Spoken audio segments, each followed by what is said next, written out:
Bienvenue à tous.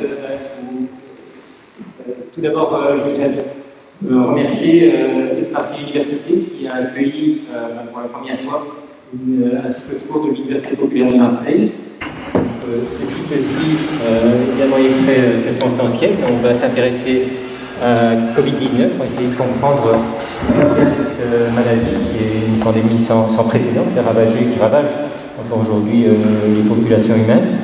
Et donc je voudrais remercier Étienne de Crolly, virologue, et qui depuis quelques mois on a commencé à travailler sur la Covid-19, sur l'analyse des données. Donc ce qu'on va vous montrer, en fait, c'est d'une part un état des lieux de la situation avec les compétences d'Étienne en virologie. Moi, mon domaine, c'est plutôt l'analyse des génomes. Donc on a une seconde séance, je vais poser la question de l'origine du virus, d'une part, et d'autre part, je vais montrer la façon dont on peut tracer la propagation de ce virus dans les populations humaines sur base de l'analyse des génomes. Et pendant la troisième séance, on aura Martine Quignot, qui est une mathématicienne, et qui va nous donner quelques clés d'interprétation pour comprendre ces chiffres qui inondent nos journaux télévisés, radio, les journaux écrits, la presse, et qui sont parfois un petit peu difficiles à interpréter parce que souvent les chiffres qu'on nous donne, on comprend qu'il est difficile de les interpréter, on comprend pourquoi, parce que les données sont incomplètes, et les chiffres qu'on aimerait savoir, en fait, souvent, ils ne sont pas disponibles. Donc on va essayer de comprendre aussi comment interpréter ces chiffres. On est bien conscient aussi que pendant ces 3 premières séances, on va faire que entamer une présentation de quelques-uns des enjeux scientifiques et sociétaux de la Covid-19. Les enjeux sont beaucoup plus nombreux et ce qu'on envisage, en fait, après les 3 premières séances, on va faire un débat général sur l'ensemble des choses qui ont été vues et peut-être apporter des éléments complémentaires d'information si pendant les 3 premières séances, il y a des questions qui sont posées et pour lesquelles on n'a pas encore l'information. On pourra la collecter, la rassembler et préparer une présentation. Je vais laisser la parole à Étienne. Bon, bonjour à tous. Donc merci pour l'invitation à parler ici du nouveau coronavirus. Avant de commencer, je vais juste me présenter. Donc, je suis Étienne de Crolly, je suis directeur de recherche au CNRS et donc je travaille au laboratoire AFMB. Et l'objet de nos études est d'essayer de mieux comprendre le complexe de réplication-transcription des virus à ARN, et en particulier, depuis une quinzaine d'années à peu près, l'équipe dans laquelle je travaille s'intéresse au coronavirus. En fait, on s'est intéressé au coronavirus suite à l'émergence en 2002-2003 du premier SARS coronavirus humain qui a donné la première pandémie avec cette famille de virus. Donc aujourd'hui, je fais la séance d'introduction et donc ça va être une séance dont le but est de poser les concepts de manière à ce qu'on puisse plus aisément comprendre la suite des exposés et entre autres le deuxième exposé qui sera principalement focalisé sur l'origine du virus. Voilà. Alors avant d'attaquer le vif du sujet, je voudrais faire une remarque préalable à mon exposé. Et la remarque est la suivante, c'est qu'on entend beaucoup un débat actuellement dans la presse qui consiste à dire que finalement les scientifiques aujourd'hui ils ne savent rien, que les avis sont toujours contradictoires et qu'on n'y comprend plus rien et ces infections virales. Et donc effectivement d'un certain point de vue on pourrait considérer que c'est un problème, mais je voudrais quand même rappeler que d'abord la science ça n'est pas nécessairement la vérité, c'est des savoirs qui sont en construction. Et le débat est absolument essentiel finalement pour pouvoir construire la pensée scientifique. Et donc le débat qu'on voit aujourd'hui, il résulte simplement qu'on est face à une nouvelle épidémie qu'on ne connaît pas, face à un virus qu'on connaît mal. Et donc il y a différentes hypothèses qui circulent et évidemment les scientifiques discutent ou s'affrontent parfois sur des théories. Et donc ça peut paraître parfois une cacophonie, mais normalement le processus normal de la recherche fait que petit à petit, les expériences scientifiques rigoureuses qui vont être conduites devraient permettre à moyen et long terme d'avoir un consensus en tout cas et une meilleure compréhension de l'aspect virologique et de ce virus. Et donc, en tout cas, je voudrais souligner que le doute finalement est assez important dans la construction de la pensée et donc les séances qu'on va animer les séances suivantes, en fait, on espère que vous allez douter et que vous allez partager vos doutes lors du débat et que ça sera justement un objet de construction des savoirs collectifs. Donc ça, c'est le préambule. Alors, comment va être organisée la séance? En fait, je vais essayer de répondre brièvement à différentes questions de plus en plus compliquées. Donc, la première question à laquelle je vais essayer de répondre, c'est qu'est-ce qu'un virus? Ensuite, on verra ensemble les mécanismes de réplication des coronavirus, c'est-à-dire l'ensemble des étapes entre le moment où le virus il va rentrer dans la cellule et va l'infecter, jusqu'au moment où il va produire un grand nombre de nouvelles particules virales. Donc c'est vraiment très mécanistique ce qu'on va faire là. Ensuite, on va parler des moyens de contrôle de l'épidémie. On parlera un petit peu d'antiviraux en regard avec ce que nous on fait au laboratoire notamment. On parlera de vaccins de manière très générale et de mesures prophylaxiques, c'est-à-dire qu'est-ce qu'on peut faire en absence de vaccins et d'antiviraux pour essayer de mieux contrôler l'épidémie. Ensuite, on parlera de pathologies associées au SARS coronavirus. Ça sera très court. Mais surtout, je voudrais après amener les concepts pour essayer de comprendre les mécanismes d'émergence de ces virus chez l'homme, entre autres, et essayer de comprendre quelle est l'origine du SARS-CoV-2. Voilà. Alors, on n'aura pas le temps de terminer cette question. En fait, je vais surtout introduire les concepts ici, et c'est dans la prochaine séance que Jacques va trier les différentes questions et va montrer comment des outils d'analyse des génomes permettent justement de mieux comprendre cette question. Donc, j'aborde donc le problème par qu'est-ce qu'un virus, donc, et je vais revenir vraiment aux fondements. Donc, les fondements, c'est un petit peu avant Pasteur, où en fait, il avait été découvert que parmi les agents infectieux, il existait des agents qu'on appelait ultrafiltrables. Et donc est représenté là un filtre qu'on appelle un filtre de Chamberland, qui est au musée Pasteur. Et les expériences qui étaient faites, c'est qu'ils extrayaient les pathogènes et ils les passaient à travers ce filtre. Et normalement, les bactéries, typiquement, étaient retenues au-dessus du filtre. Et ce qu'on savait depuis très longtemps, c'est que si on avait une bactérie et qu'on la déposait sur une boîte, une gélose, eh bien, elles étaient capables de pousser. Et on avait associé que certaines bactéries pouvaient être pathogènes et répondaient au postulat de Koch, c'est-à-dire que si on inoculait une bactérie pathogène à un animal, par exemple, l'animal allait reproduire la maladie et c'est comme ça qu'on pouvait associer finalement un pathogène, une bactérie à une pathologie. Alors en ce qui concerne les virus, il se fait qu'ils passaient à travers ce fameux filtre de Chamberland et que quand on les mettait sur des boîtes de gélose, ils ne poussaient pas. En fait, pour pouvoir pousser, il fallait déposer sur des cultures cellulaires, par exemple, ou sur des tissus en culture, ou les injecter à des animaux. Et donc, ça a amené le concept que les virus sont des parasites obligatoires. Donc ça, c'est le premier concept important qu'il faut retenir. Et donc ça, c'est Pasteur qui avait découvert, entre autres, en fait, ça avait été découvert un petit peu avant sur le virus de la mosaïque du tabac.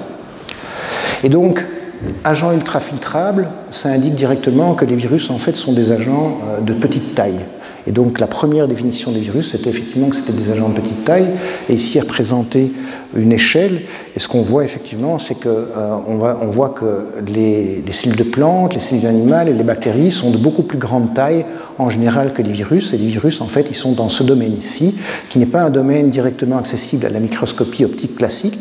Et donc, les chercheurs doivent disposer d'outils spécifiques pour pouvoir les étudier, qui vont pouvoir être capables d'observer des objets de l'ordre de 100 nanomètres, de 50 à 300 ou 400 nanomètres typiquement. Et c'est là qu'on va retrouver les différents virus. Alors évidemment, il y a des choses qui sont plus petites. Et typiquement, les organisations moléculaires plus petites, c'est les protéines, par exemple, qu'on pourra également observer, par exemple, avec des méthodes de microscopie électronique ou la cristallographie. Alors, juste une petite remarque. On est à Marseille, vous savez que Marseille est connue pour avoir toujours les choses les plus grandes du monde. On a les sardines qui bouchent le vieux port. Eh bien, à Marseille a été découvert une famille de virus qu'on appelle les mimivirus ou Marseille virus, qui sont en fait des virus qui sont plus grands que les plus petites bactéries qu'on connaît. Et donc, ce sont les plus grands virus du monde qui ont été découverts il y a une dizaine d'années à Marseille. Donc, revenons à nos parasites obligatoires, intracellulaires obligatoires. Donc, ici est représenté brièvement un virus, une particule virale. Donc, à un moment de son cycle de vie, le virus est sous une forme de particule virale. C'est un petit peu comme une plante. À un moment de son cycle de vie, elle peut être sous forme de graine. Et bien, la particule virale est au virus ce qu'est la graine à une plante, d'une certaine manière. Et au cœur de cette particule virale, on va retrouver une chose importante, c'est le matériel génétique, c'est-à-dire c'est des molécules qui vont porter l'information génétique qui code pour l'ensemble des constituants de la particule virale. Donc ce matériel génétique peut être soit de l'ADN, soit de l'ARN. Je vais revenir sur ce point un petit peu plus tard. Et ce matériel génétique, en général, est entouré d'une capside. Donc ces capsides sont des coques qui sont faites à partir de protéines. Et donc ces protéines ont pour fonction de protéger le matériel génétique, qui est assez fragile usuellement, de l'attaque éventuellement extérieure. Mais elles ont d'autres fonctions qui peuvent être également de faciliter l'entrée du virus dans les cellules. Certains virus, en plus d'avoir cette capside, vont avoir à l'extérieur une bicouche lipidique. Et cette bicouche lipidique, c'est ce qu'on appelle une enveloppe typiquement, et donc constituée donc de lipides qui sont issus de la cellule qui sera infectée par le virus. Et on va retrouver dans ces bicouches lipidiques en général des protéines qu'on appelle des protéines d'enveloppe. Et on va abondamment parler de ces protéines tout à l'heure parce que les coronavirus ont une protéine tout à fait intéressante qui est présente à la surface de la bicouche lipidique. Voilà. Donc, je vous ai présenté l'acteur majeur des séances qui vient, des virus, et donc on va aller un petit peu plus loin sur les mécanismes importants qui font que les virus sont des parasites obligatoires et en quoi ils ont besoin absolument de parasiter des cellules pour pouvoir se reproduire. Alors, ce schéma représente brièvement la manière dont le matériel génétique qui est présent dans la cellule va pouvoir être transformé par une série d'étapes finalement en des molécules actives qui vont permettre de faire tout le métabolisme de la cellule.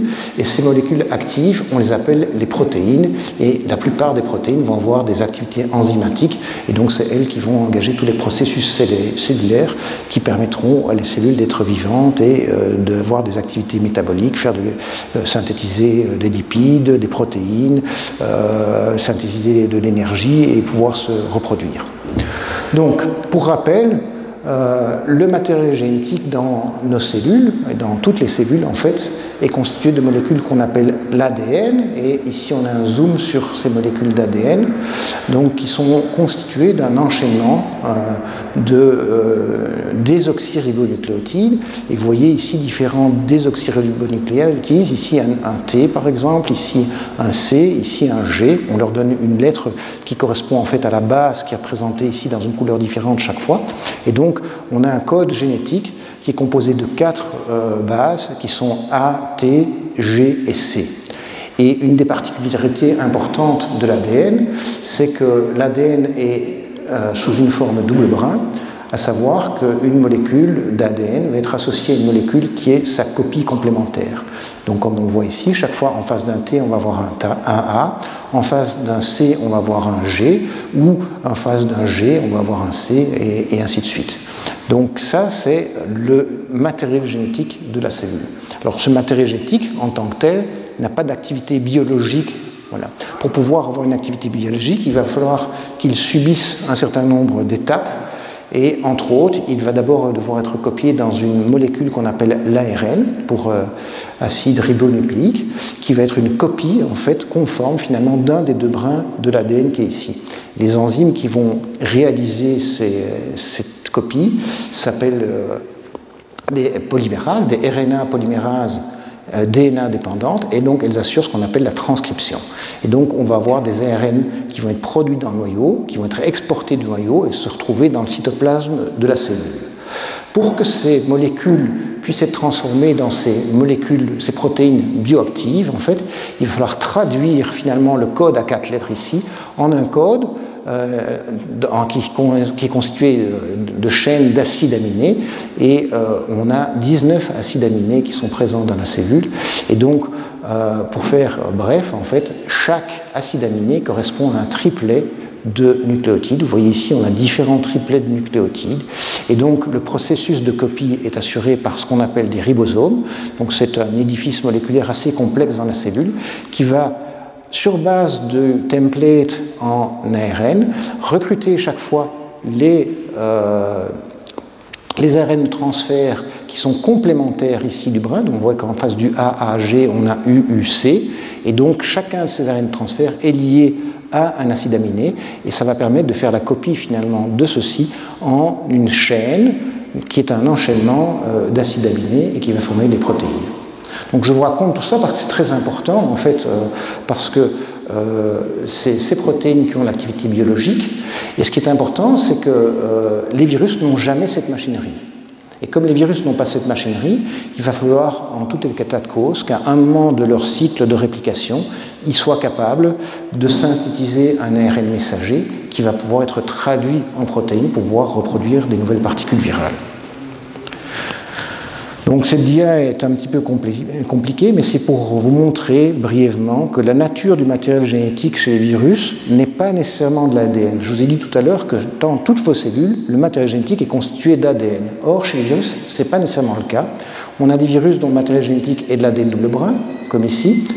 On a des virus dont le matériel génétique va être de l'ARN, comme ici, des ARN que j'appelle positifs, ça veut dire que ce sont des ARN qui peuvent être directement traduits en protéines, et on a également des virus dont le matériel génétique va être éventuellement de l'ADN de polarité positive simple brun ou des ARN négatifs. Donc on voit des exemples du virus que vous connaissez ici. Donc ici on a les rétrovirus qui sont représentés, le HIV fait partie des rétrovirus. Ici on a les virus comme les hépatites C par exemple, la fièvre jaune, les coronavirus qui sont des virus ARN+.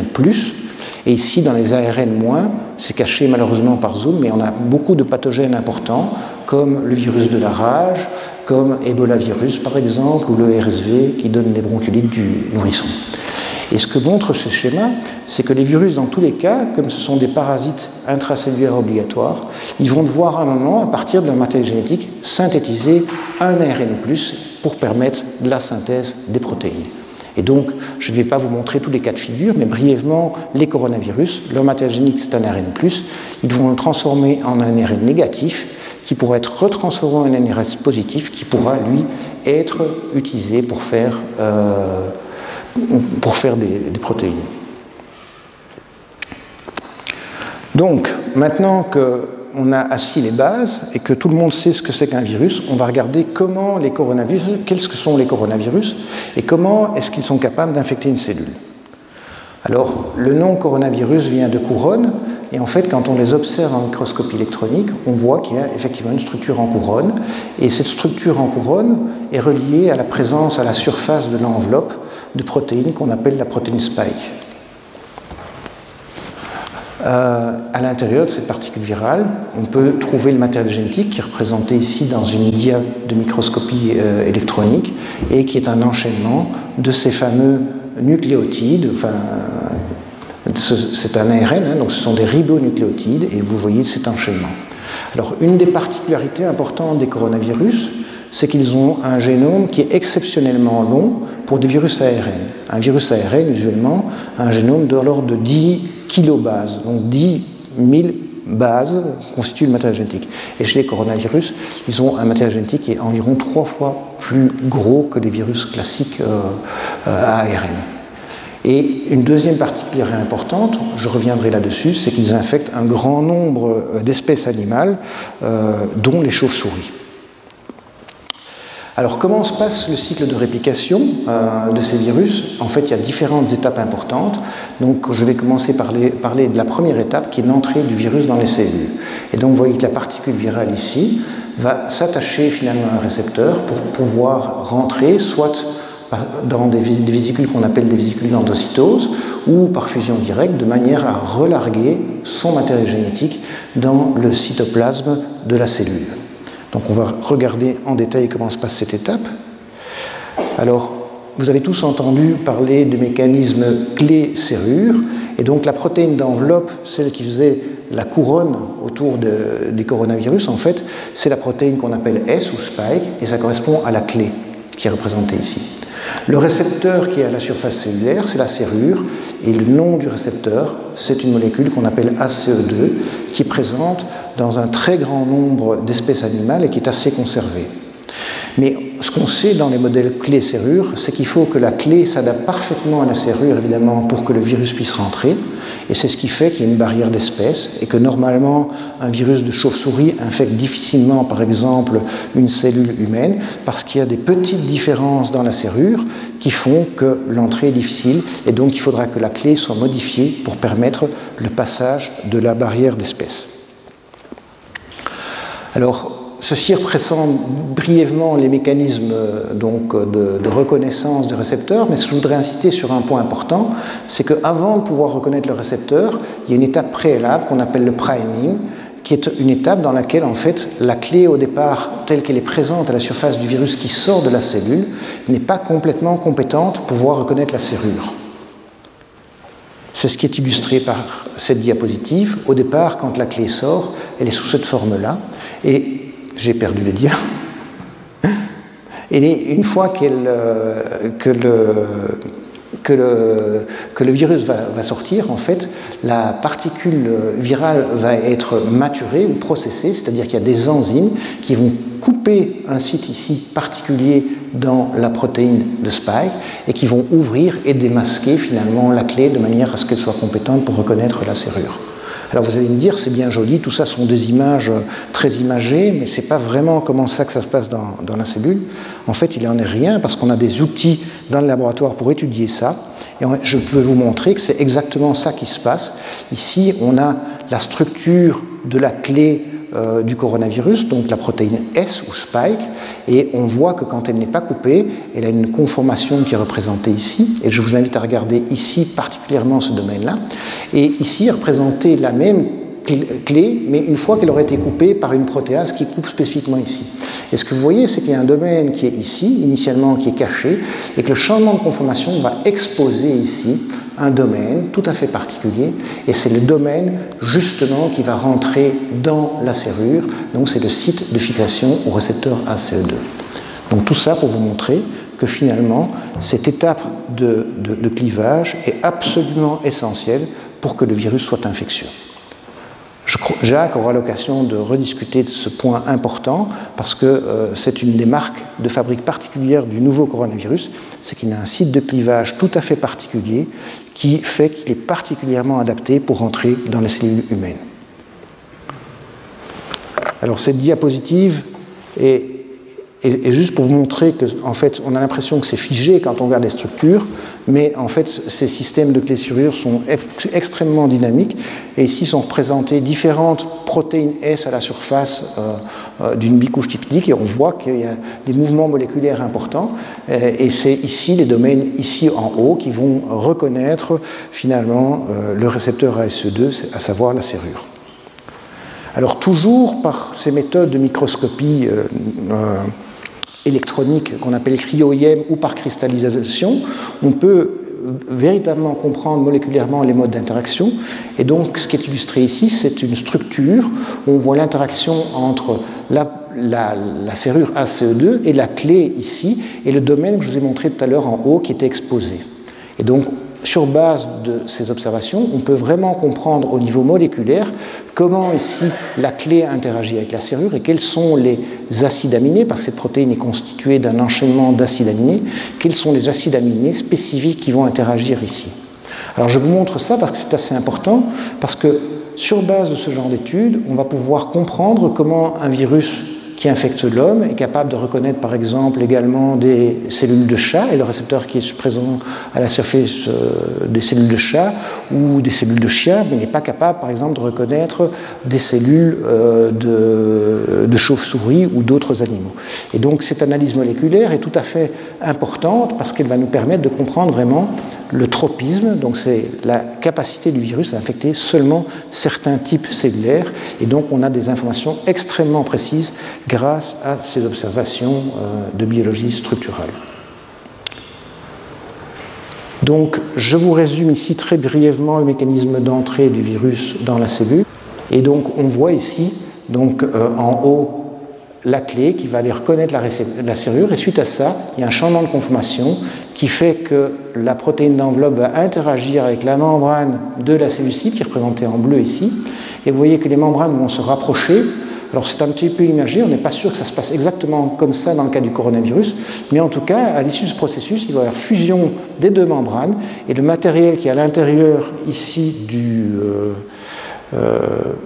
le matériel qui est à l'intérieur de la particule virale va être relargué à l'intérieur de la cellule. Donc, on a vu comment le virus est capable de rentrer dans la cellule, et maintenant, son ARN est relargué dans le cytoplasme de la cellule. Et donc l'ARN va être reconnu, tout à l'heure je vous ai montré que les ribosomes étaient capables de reconnaître les ARN messagers pour le traduire en protéines. Eh bien c'est exactement ce qui va se passer, à savoir que l'ARN va être traduit en deux protéines qui sont représentées ici, qu'on appelle PP1A et PP1AB, ce sont des noms barbares. PP c'est pour polyprotéine, ça veut dire que c'est une protéine qui est très longue en fait. Et cette polyprotéine va être coupée de nouveau par des ciseaux moléculaires, comme ceux dont j'ai parlé tout à l'heure, qui coupaient la protéine spike. Ces ciseaux moléculaires vont générer un complexe de réplication-transcription, c'est-à-dire une machinerie extrêmement complexe, c'est le moteur du virus finalement, qui va assurer deux fonctions. La première fonction, c'est de produire massivement des nouveaux ARN qui seront des génomes de nouveaux virus, et deuxièmement, produire ce qu'on appelle des ARN messagers, c'est-à-dire des ARN qui pourront permettre la synthèse de toutes les protéines afin de faire des nouvelles particules virales.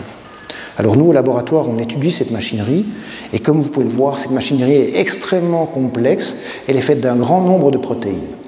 La protéine principale est la protéine NSP12 qui est représentée ici et qui porte une activité polymérase. Donc la polymérase ici, c'est elle qui assure la fonction de copie du matériel génétique, donc l'ARN, en une molécule complémentaire et ainsi de suite. Alors, ce qu'on a montré, entre autres au laboratoire, c'est que cette protéine n'est pas capable d'agir seule sur l'ARN, elle agit seulement quand elle est associée à d'autres protéines, ici des protéines qu'on appelle NSP8 et NSP7, qui forment une espèce de pince moléculaire qui va associer de manière ferme la polymérase sur l'ARN. Si ces protéines ne sont pas là, en fait, la polymérase, elle tombe de l'ARN tout le temps, elle n'est pas capable de faire la copie du matériel génétique. Et cette vidéo montre exactement comment marche la synthèse de l'ARN. Donc, vous voyez ici la structure de la polymérase qui est représentée ici. Vous voyez ici le matériel génétique qui est représenté ici avec un brin en rouge et un brin en bleu. Et vous voyez des nucléotides qui rentrent ici dans le cœur catalytique de l'enzyme et qui vont être ajoutés un à un, chaque fois en face du brin bleu. Alors on ne voit pas le brin bleu complet parce qu'il est derrière en fait, donc on ne le voit pas, mais on voit que la polymérase elle assure sa fonction qui est de copier petit à petit le brin bleu et afin de synthétiser un brin rouge qui est le brin complémentaire. C'est exactement l'activité qu'a cette polymérase. Alors au laboratoire, on est capable de faire ce travail in vitro, c'est-à-dire qu'on va purifier chacun des acteurs, la polymérase, la pince moléculaire dont je vous ai parlé tout à l'heure, donc NSP7 et NSP8. Et ce qu'on peut montrer, c'est qu'en présence d'un ARN qui mime l'ARN du virus, eh bien, on va pouvoir observer le processus de polymérisation qui, en fait, on va être capable de faire la copie de ce brin ici qui va étendre le brin qui est ici, c'est la flèche qui est représentée en bleu. Et si ce brin est étendu, en fait, ce qu'on va voir, c'est apparaître une bande ici qui correspond au produit complet, et c'est bien ce qu'on voit ici quand on met effectivement tous les acteurs dans l'essai in vitro, on peut voir cette polymérisation. Alors pourquoi est-ce que je vous raconte ça? Eh bien, je vous raconte ça simplement parce que quand on a des tests de ce type-là, on peut éventuellement chercher à identifier des molécules qui sont capables de bloquer ce processus de polymérisation. Et c'est ce qu'on fait au laboratoire. Et typiquement, les molécules qu'on utilise sont des analogues justement des fameux nucléotides qui rentrent dans la poche catalytique et qui sont utilisés par la polymérase. Vous voyez que toutes les molécules ici, en fait, elles ressemblent plus ou moins finalement à ce ribonucléotide. Vous voyez par exemple qu'on a un sucre ici qui est représenté par cette espèce d'hexagone avec un O ici. On voit qu'on le retrouve, cette espèce d'hexagone ici, on le retrouve ici, on le retrouve ici, on le retrouve également ici. Ou parfois, on a des mimetiques des bases qui sont ici, qu'on va retrouver ces différentes inhibiteurs. Donc l'idée est très simple finalement, c'est qu'on va voir ces analogues, donc c'est des molécules qui ressemblent aux nucléotides naturels, et l'idée c'est que la polymérase elle va par erreur prendre l'analogue plutôt que le nucléotide naturel, l'incorporer et ça va bloquer le processus de réplication et c'est comme ça qu'on essaie de faire des antiviraux. Donc c'est assez simple. Et donc ici sont représentées différentes molécules qui sont connues pour être actives sur différents virus. Par exemple ici la ribavirine qui est active sur le virus d'hépatite C ou le RSV. Ici l'AZT qui est le premier antirétroviral contre le HIV. Ici le flavipiravir qui est un inhibiteur de l'influenza. L'aciclovir qui est le premier antiviral qui a été découvert et qui est un inhibiteur des poxvirus par exemple. Et ainsi de suite. Et le remdesivir dont vous avez beaucoup entendu parler parce que c'est un inhibiteur de Ebola et du coronavirus. Et donc nous, on utilise ces analogues de nucléotides ou nucléosides dans nos tests in vitro pour voir s'ils sont incorporés. Et quand on fait ces études, on peut montrer qu'un certain nombre de ces analogues peuvent être incorporés. Mais, parce qu'il y a un mais, une des particularités importantes qu'on a découvert chez les coronavirus, c'est qu'en plus d'avoir cette capacité à polymériser efficacement, ils codent pour une enzyme qu'on appelle une exonucléase, et cette exonucléase, en fait, participe à un mécanisme de correction d'erreur. Alors, c'est illustré de manière assez synthétique ici. Vous voyez ici qu'on a le brin qui va être utilisé comme matrice pour faire la copie ici. Donc, on voit qu'il y a une copie, et normalement, en face d'un G, je vous l'ai dit tout à l'heure, une polymérase devrait normalement incorporer un C. Et vous voyez qu'ici, par l'erreur, elle va incorporer un T. Si je mets dans un essai in vitro un analogue de nucléotide, comme le remdesivir, il pourrait incorporer par erreur ici le remdesivir à la place du nucléotide naturel. Et ce qui se passe chez ces virus, et nous l'avons démontré in vitro, c'est qu'il y a une enzyme qui est recrutée ici et qui repère en fait cette erreur d'incorporation. Elle va repérer ça, et comme Pac-Man, en fait, elle va exciser ce nucléotide qui était mal incorporé, et la polymérase, elle va pouvoir recommencer le travail correctement de manière à faire la synthèse correcte du brin complémentaire.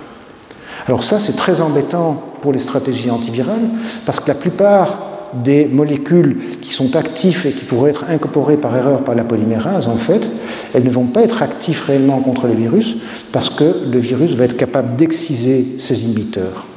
Et dans toute la liste qui est représentée ici, et on l'a démontré particulièrement pour la ribavirine au laboratoire, la ribavirine est très bien incorporée par la polymérase, mais ce qu'on peut montrer expérimentalement, c'est que NSP14 repère la ribavirine comme étant un mauvais nucléotide, l'excise, et elle va recommencer en incorporant le nucléotide correct, et c'est comme ça que cet analogue n'est pas actif contre ce virus.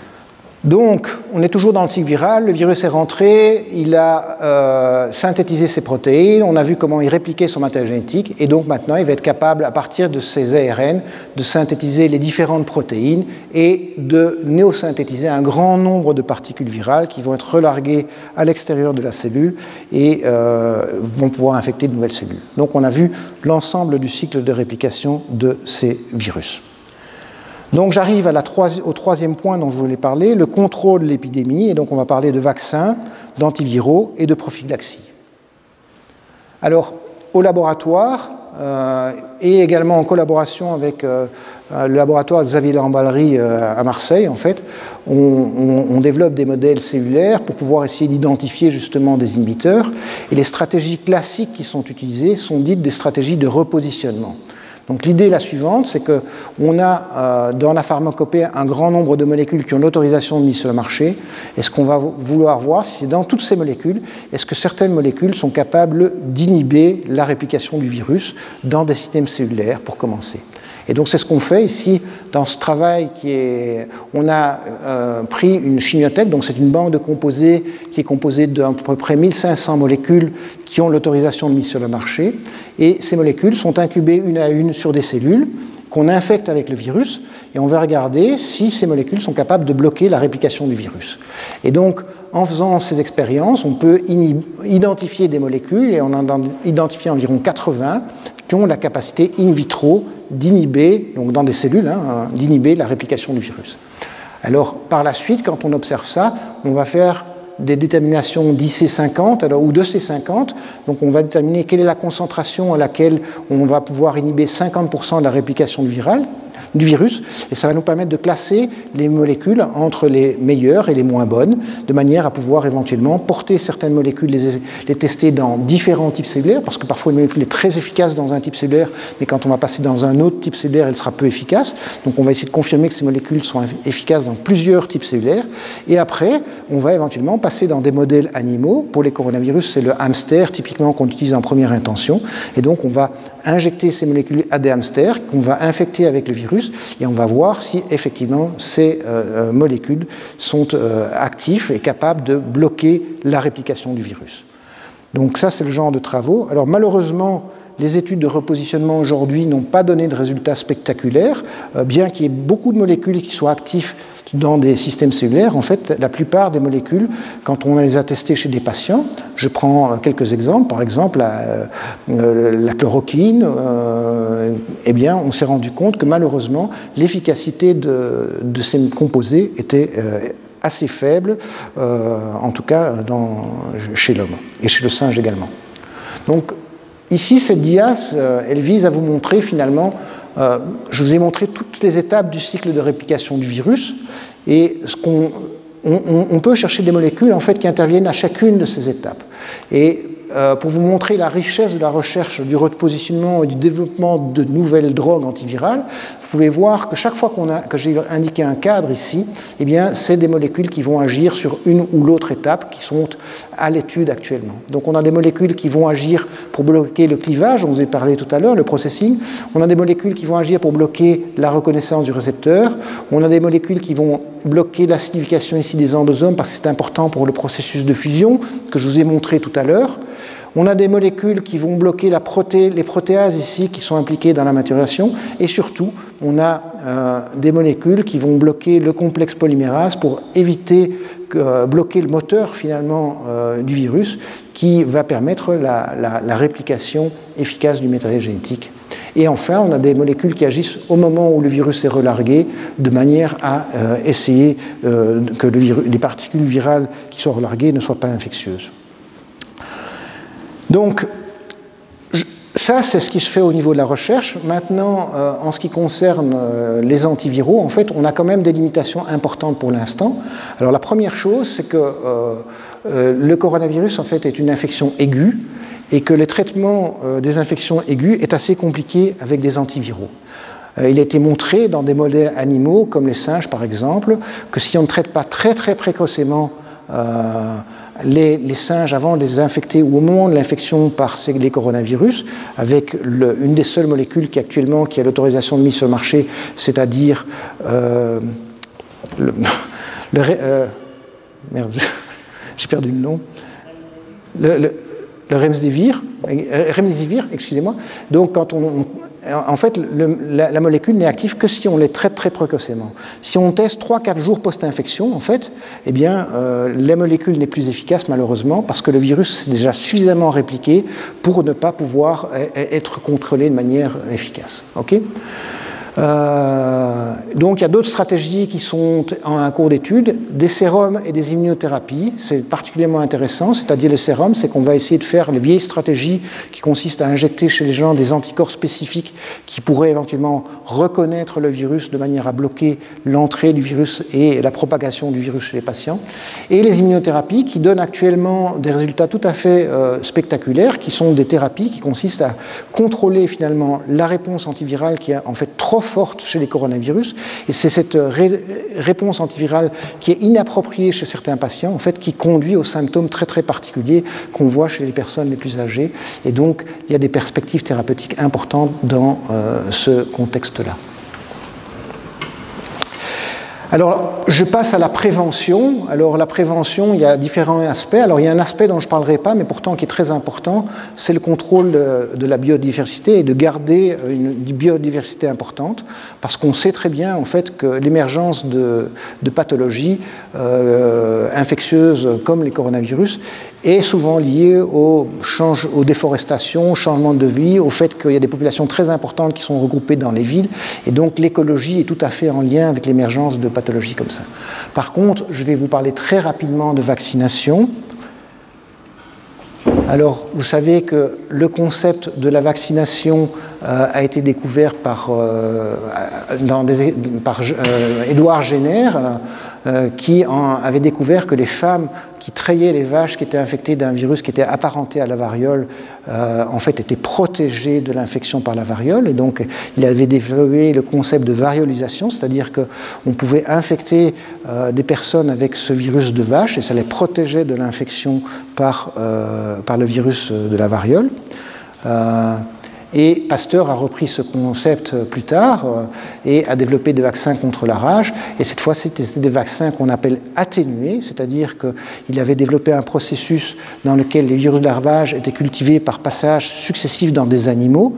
Et puis ces virus étaient atténués par dessiccation en présence d'agents très basiques.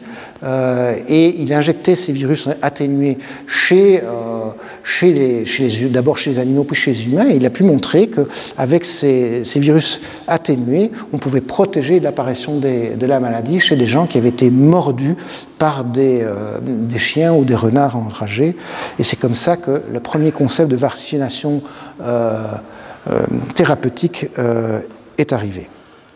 Alors, en ce qui concerne les coronavirus, il y a énormément d'essais de vaccination qui sont en cours. Je ne vais pas rentrer dans tous les détails, mais il y a différentes stratégies de vaccination qui sont possibles. Et vous avez sans doute entendu parler de certaines de ces stratégies de vaccination. Donc, tout à l'heure, je vous ai parlé de virus atténués. Donc ça, ce sont des vieilles stratégies, évidemment, mais qui comportent certains risques, parce que parfois, les virus ne sont pas suffisamment atténués et peuvent éventuellement redonner naissance à des infections. Et donc, aujourd'hui, on préfère des stratégies qui sont plus sûres, qui sont plus sur cette partie-ci du diagramme. Par exemple, on va faire ce qu'on appelle des particules virales, virus-like particules, c'est-à-dire des particules virales qui seront défectives, qui porteront seulement une partie des constituants de la particule virale pour pouvoir faire des vaccins. On va pouvoir éventuellement faire des protéines recombinantes ou des vecteurs recombinants qui vont exprimer seulement certaines protéines du virus de manière à induire l'immunité.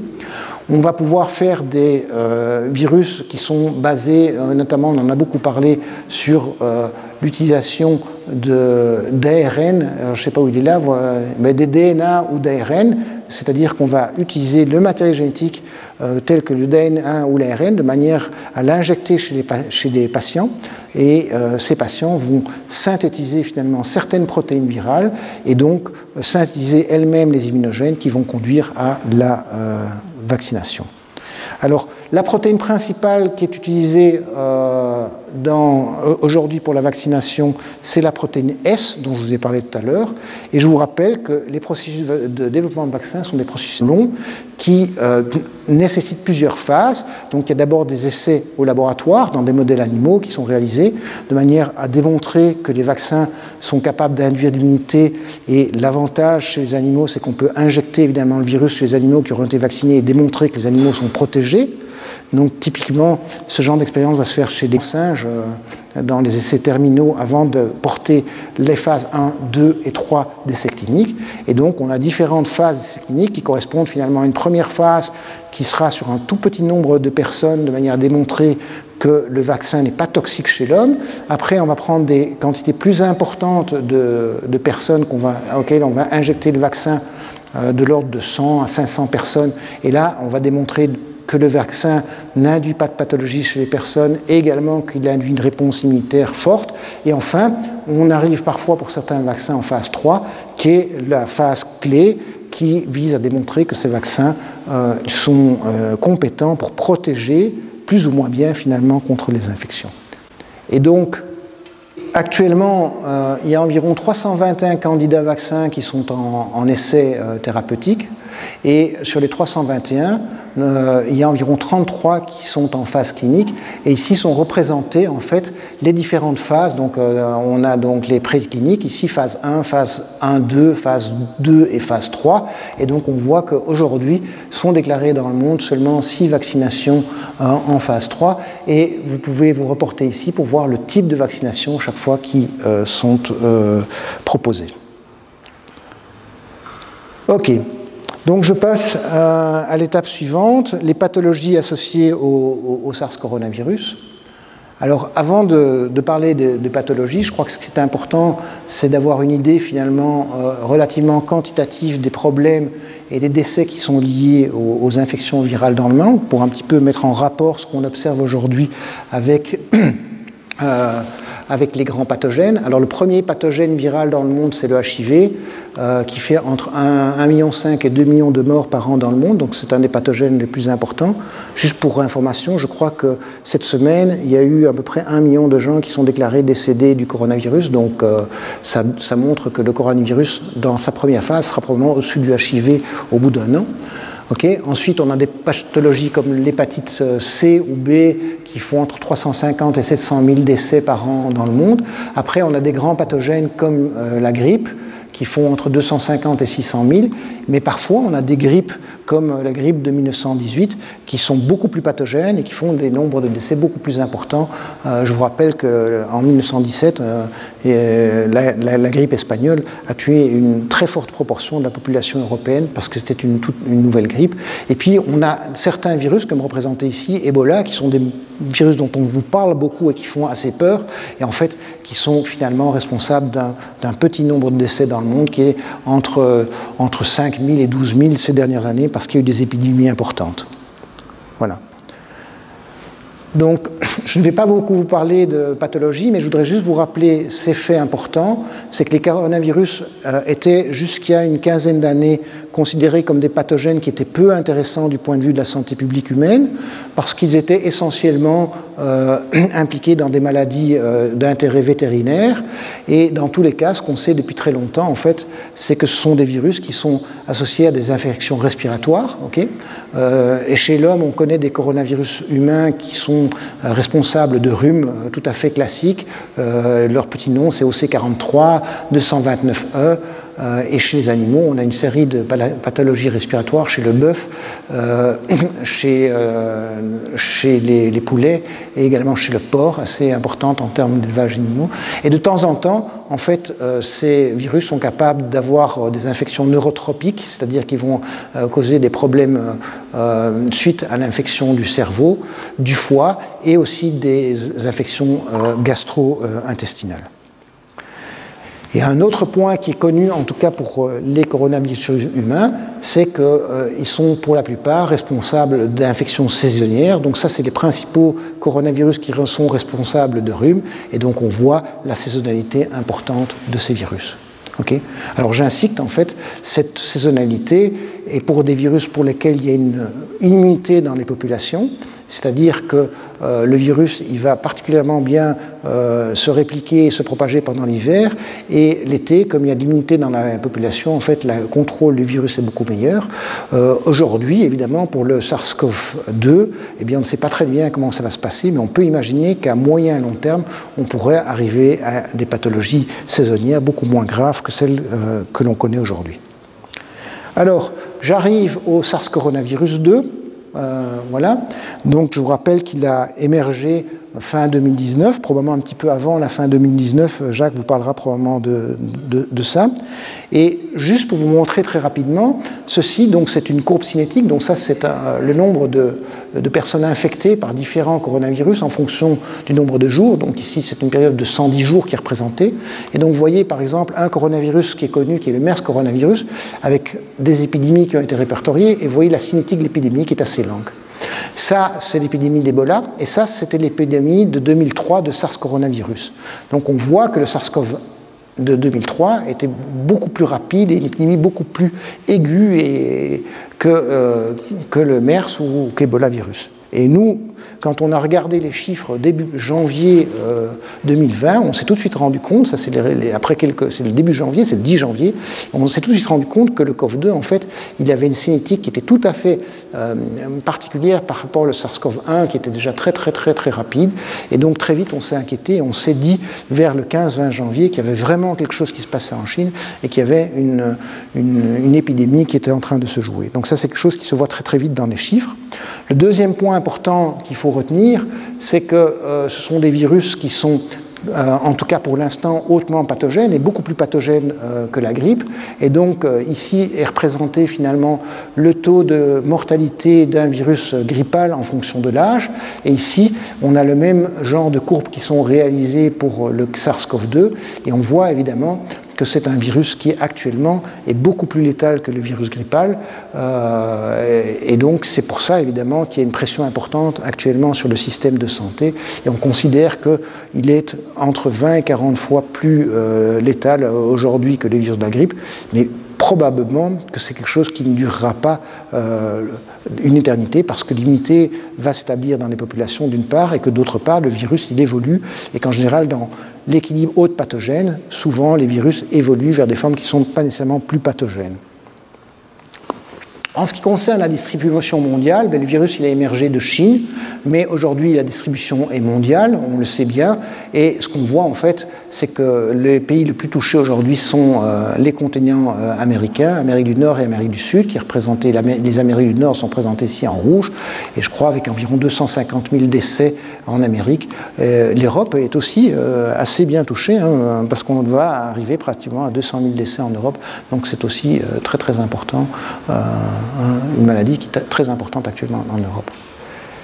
Alors, Jacques aura l'occasion de vous parler plus en détail de ce genre de choses, mais aujourd'hui, ce que je dois vous dire, c'est qu'on est capable de séquencer le génome des virus, et donc on fait du séquençage systématique dans les hôpitaux du génome de ces virus.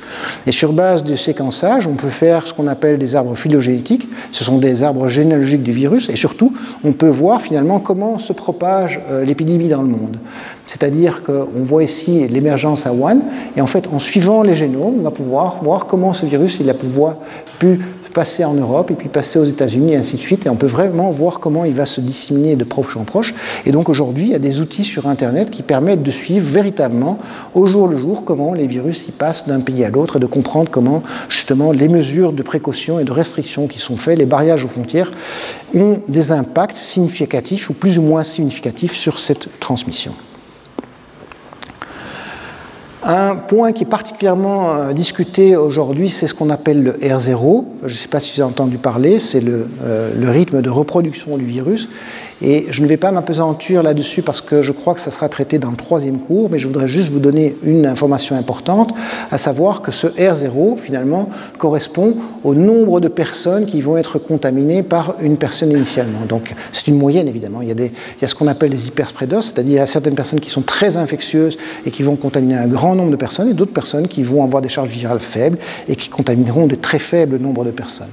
Mais globalement, ce qu'il faut retenir d'extrêmement important, c'est que cette valeur est extrêmement prédictive du fait que l'épidémie va être en croissance ou en décroissance. Et vous voyez ici que quand le R0 est égal à 1, on a une épidémie qui est stable. Okay.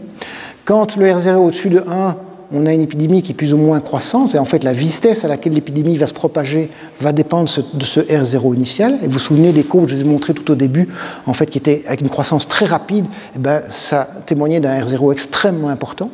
Okay. Et pour pouvoir avoir une épidémie qui s'atténue, il faut absolument que le R0 soit en dessous de 1. Une des difficultés importantes actuellement, c'est que le R0 de l'épidémie en France est pratiquement partout en France au-dessous de 1. Ça veut dire que pour l'instant, malgré les mesures sanitaires qui sont prises, on n'a pas un véritable contrôle de l'épidémie. Je ne parle pas du fait qu'il y ait éventuellement moins de personnes dans les hôpitaux que dans la première vague. Je dis juste qu'en termes de quantité de personnes qui sont infectées, aujourd'hui, on n'a pas un contrôle strict de l'épidémie, bien que le R0 soit proche de 1, il soit entre 1 et 2, alors qu'au début de l'épidémie, il est estimé entre 3 et 6. Et je voudrais revenir sur un point important également dans le contrôle de l'épidémie. Alors ces courbes ont l'air d'être un petit peu compliquées, mais je voudrais juste revenir sur un point important. Donc ici, c'est représenté la période en fait d'infection qui est ici.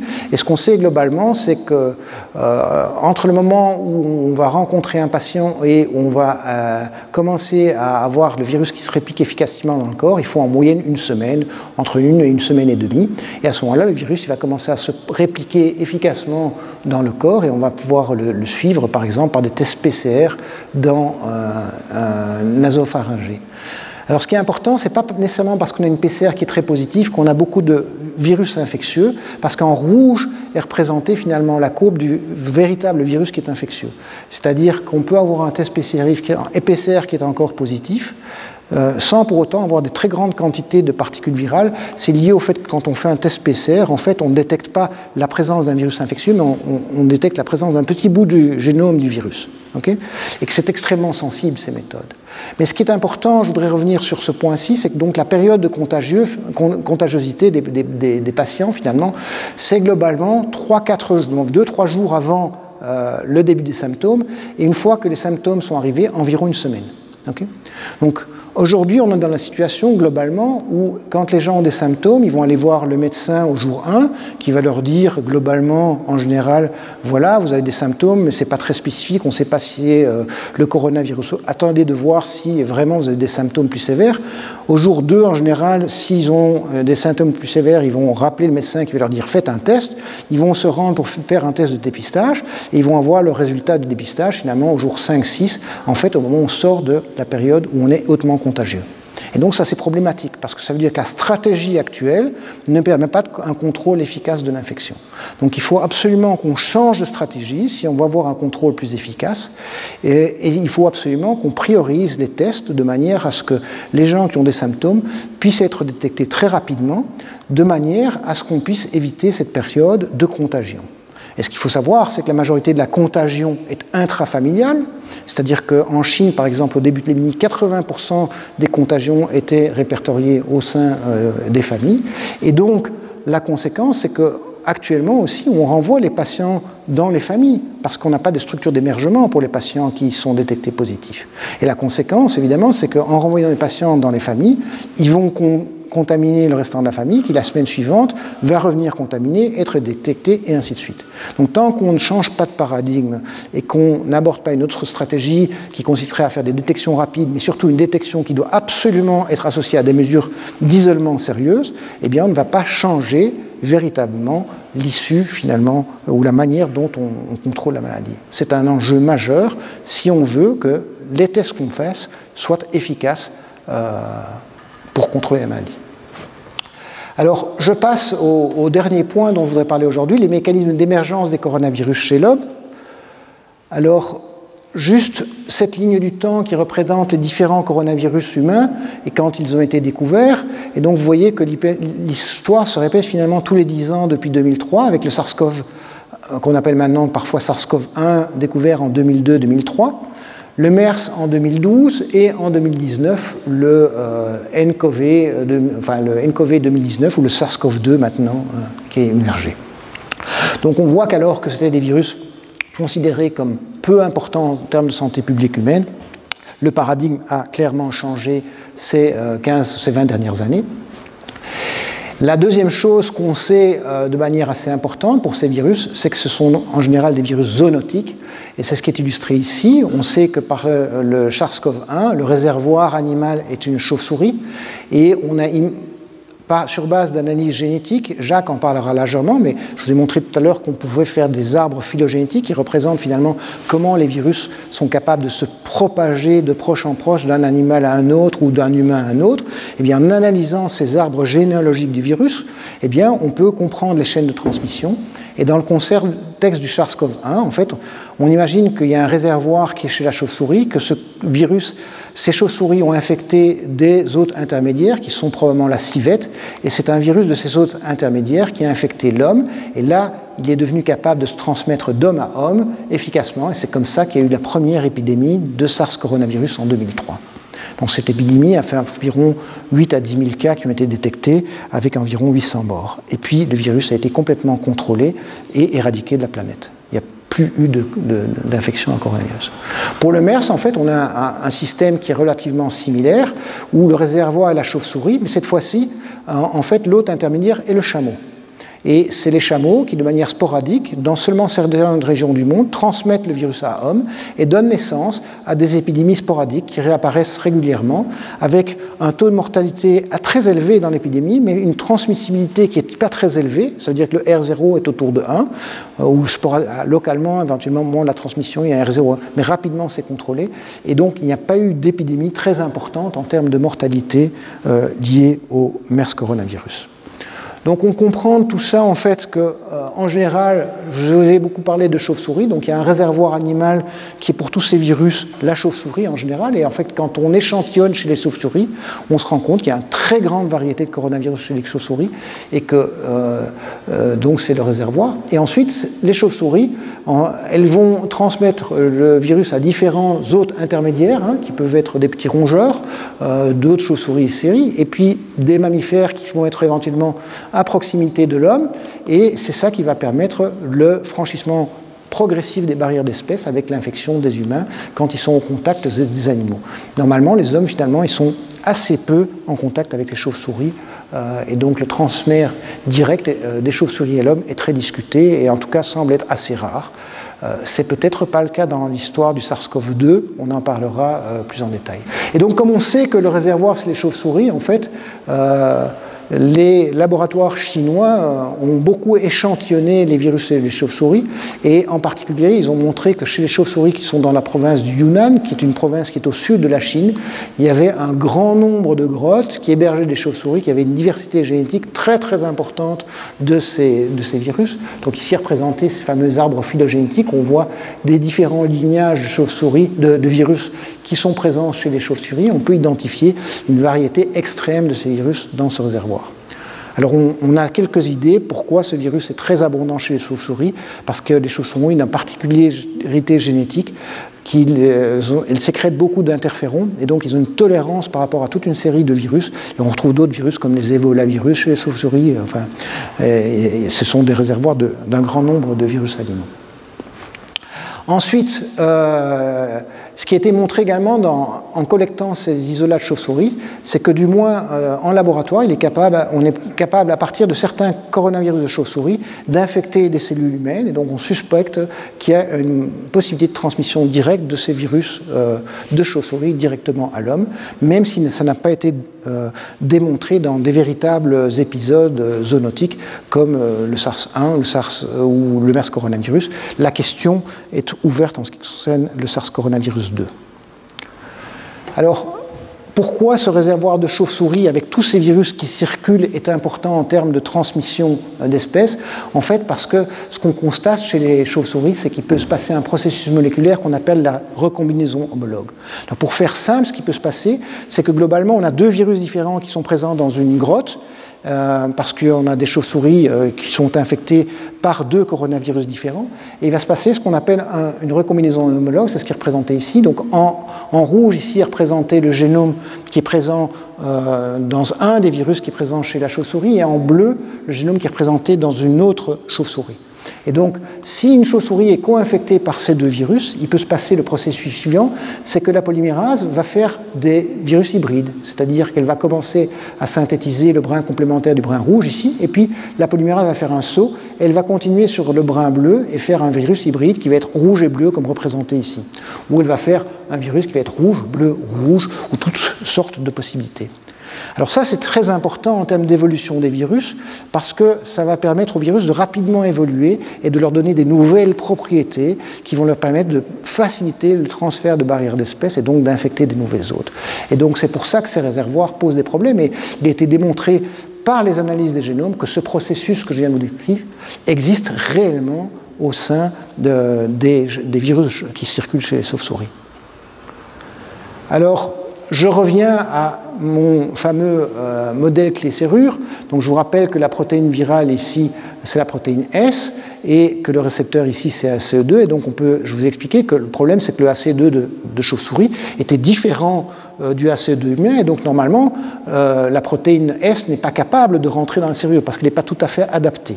Okay?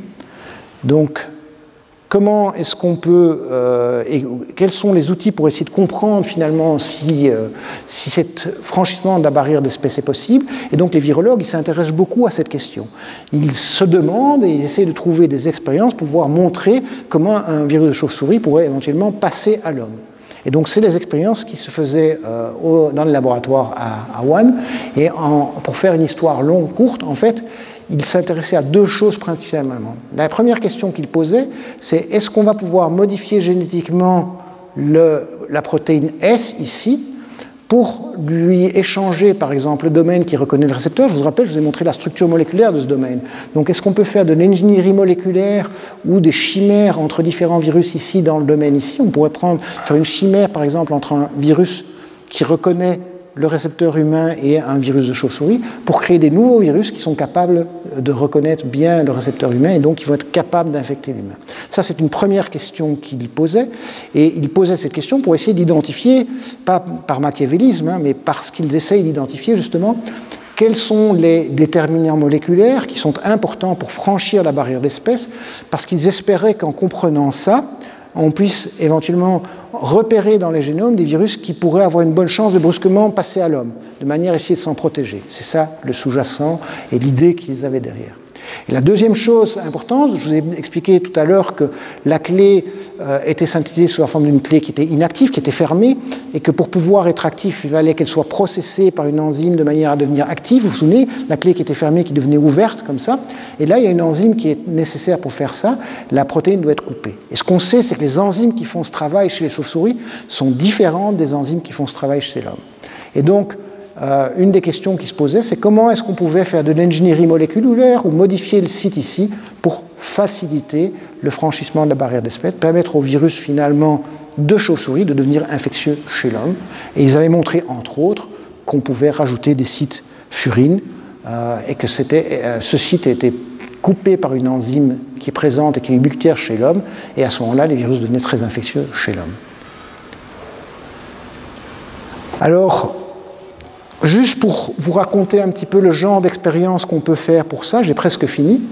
En fait, les premières choses qui ont été démontrées, ça fait une quinzaine d'années que les virologues sont capables de faire, c'est qu'ils sont capables de reconstruire les génomes de virus au laboratoire. Donc ici est représenté tout le génome. Je vous rappelle, je vous ai dit que c'était 30 kilobases, vous voyez les 30 kilobases. Et ici est représenté typiquement le genre d'expérience qui peut être fait. Ça a été démontré de manière très élégante récemment avec le SARS-CoV-2, où quand les séquences ont été disponibles au tout début janvier, eh bien début février, il y a un laboratoire suisse qui a réussi à produire du virus sans même avoir reçu de génome de qui que ce soit d'un virus et sans avoir isolé de virus. Alors comment est-ce qu'on fait ce genre de choses? En fait, on va faire des morceaux de gènes synthétiques, c'est-à-dire qu'on va commander des morceaux de gènes qui vont être synthétisés par des sociétés qui sont capables de synthétiser des différents morceaux de gènes. C'est-à-dire qu'ils vont prendre dans les bases de données les gènes tels qu'ils sont issus du séquençage, et ils vont saucissonner le génome en différents morceaux qui se recouvrent chaque fois sur une centaine de paires de bases à chaque endroit ici. Et ici, par différents processus, ça peut être par recombinaison dans des cellules directement ou dans des recombinaisons dans des systèmes bactériens, eh bien, on va pouvoir assembler ces différents fragments jusqu'au moment où on va voir le génome complet. Et ce génome complet, si on transfecte l'ARN qui correspond à ce génome complet dans des cellules, eh bien, on va reproduire des particules virales. Donc ça veut dire qu'aujourd'hui, avec les outils de biologie de synthèse, à peu près en 1 mois, on est capable de synthétiser in vitro n'importe quel coronavirus ou n'importe quel virus ARN en général au laboratoire sans grande difficulté. C'est un changement de paradigme hyper important et qui a des enjeux sociétaux tout à fait déterminants, et peut-être qu'on aura l'occasion de discuter ça par la suite. La deuxième chose qu'ils faisaient dans ces laboratoires, c'est des recombinaisons artificielles. C'est-à-dire ici représenté, c'est un papier de 2016 de l'Institut de virologie de Wuhan, où ils ont synthétisé ces différentes, enfin, ils ont récupéré par PCR cette fois-ci, mais bon, c'est la même chose que ce que je vous ai montré tout à l'heure, les différents fragments du génome, ici, et à partir de ces différents fragments de génome, ils ont assemblé le virus, et ils ont comparé la capacité de réplication de ce virus assemblé avec le virus qu'ils avaient collecté chez les chauves-souris, et vous voyez qu'en noir, c'est le virus collecté chez les chauves-souris, en vert, c'est le virus assemblé, et on voit que la capacité de réplication de ces virus est exactement les mêmes. En fait, on construit un virus qui est exactement le même que le virus sauvage. Et la deuxième chose qu'ils faisaient dans ces laboratoires, c'est ce qu'on appelle des expériences de gain de fonction. Et donc, l'idée est la suivante, c'est que vous voyez qu'ici, qu'il y a un génome qui est représenté en gris, et ici, on a quelque chose qui est issu du virus que je vous avais présenté dans la diapositive précédente, qui est en vert. Donc, ce qu'ils ont pris, c'est un virus qui est très infectieux chez les souris. Et ce qu'ils ont fait, c'est qu'ils ont pris le domaine en vert qui correspondait à un domaine qui vient d'un nouveau virus qu'ils avaient collecté chez les chauves-souris, et ils l'ont inséré ici dans le virus en gris. Et donc ils ont fait un virus chimérique. Et la question qu'ils posent, c'est est-ce qu'en faisant ces chimères, ce virus va être capable d'infecter différents types cellulaires, des cellules mammifères, de chauves-souris, des cellules de souris, éventuellement des cellules de singes, des cellules humaines, etc. Et éventuellement, ces virus sont infectieux chez les animaux. Et ils peuvent démontrer comme ça qu'on peut construire artificiellement des virus qui sont infectieux dans des modèles cellulaires et dans des modèles animaux. C'est ce qui est représenté dans le bas ici, l'infectivité dans différents modèles.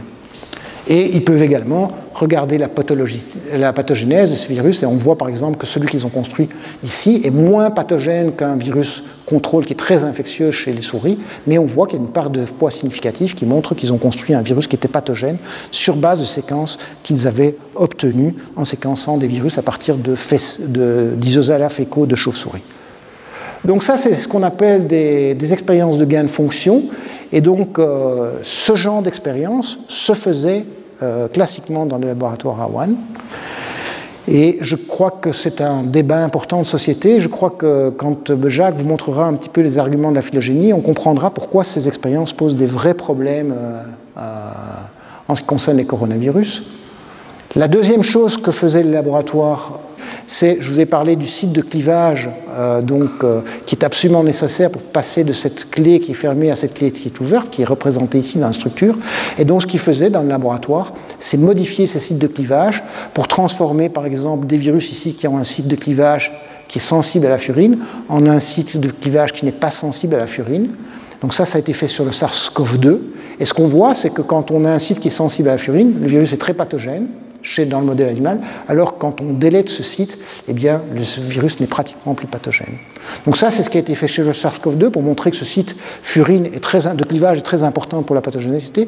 Mais eux, ils ont pris également dans le laboratoire, partout dans le monde ça a été fait, ils ont pris des sites furine, justement, celui qui est représenté là, qui n'était pas présent dans des coronavirus de chauve-souris, ils les ont incorporés dans des coronavirus de chauve-souris pour rendre ces virus pathogènes dans d'autres types cellulaires et pour leur permettre de franchir la barrière d'espèce. Et en faisant ces expériences, ils démontrent que c'est bien important et que ce genre de modification moléculaire permet d'avoir des virus qui se passent mieux et qui sont plus infectieux chez l'homme ou dans différents modèles animaux. Voilà.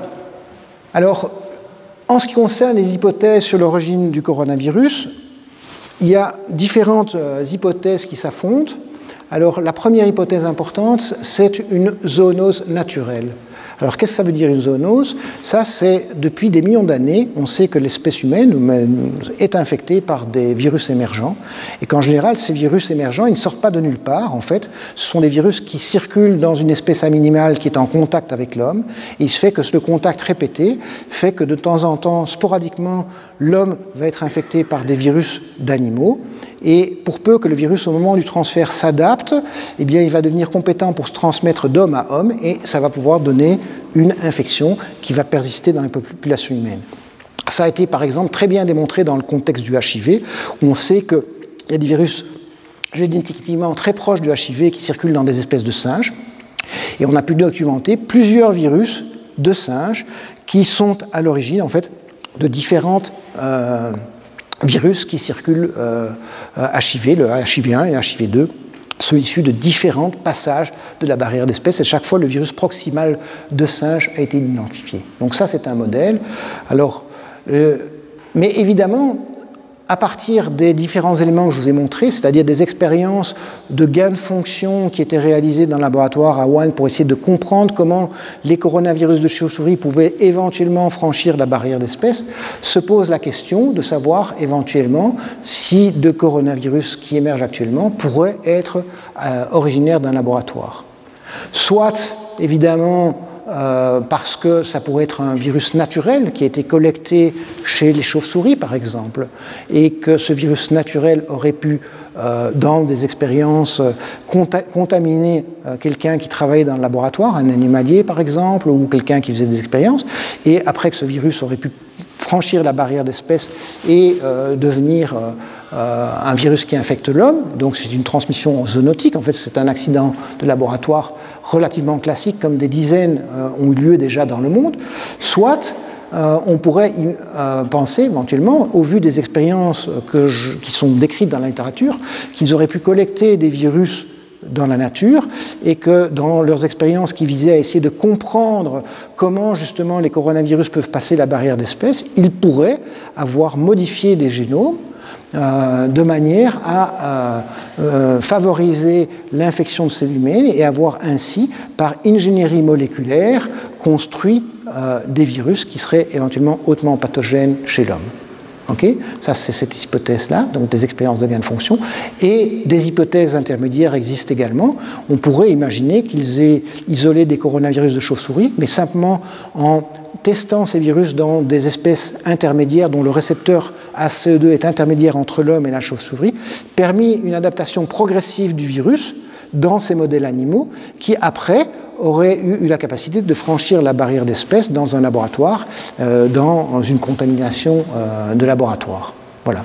Donc ça, c'est les différentes hypothèses qui circulent actuellement. Alors je ne vous cache pas que l'essentiel de la communauté scientifique aujourd'hui et l'essentiel des papiers supportent plutôt ces hypothèses purement zoonotiques et que ces hypothèses aujourd'hui ne sont pas majoritaires dans la communauté scientifique et que donc il y a un débat très très intense de savoir si effectivement il y a des arguments sérieux et solides qui permettraient éventuellement de démontrer ces hypothèses d'accidents de laboratoire. Mais je ne vais pas vous dévoiler tout le prochain cours, parce que c'est l'objet du prochain cours, mais je voudrais quand même vous dire que les accidents de laboratoire sont des choses qui existent et qui ont existé et qui sont là, enfin, qui sont peu décrits dans la littérature, mais il y a des cas tout à fait significatifs qui sont décrits dans les laboratoires d'accidents et de virus qui sont sortis de laboratoire et qui ont donné naissance à des épidémies plus ou moins importantes.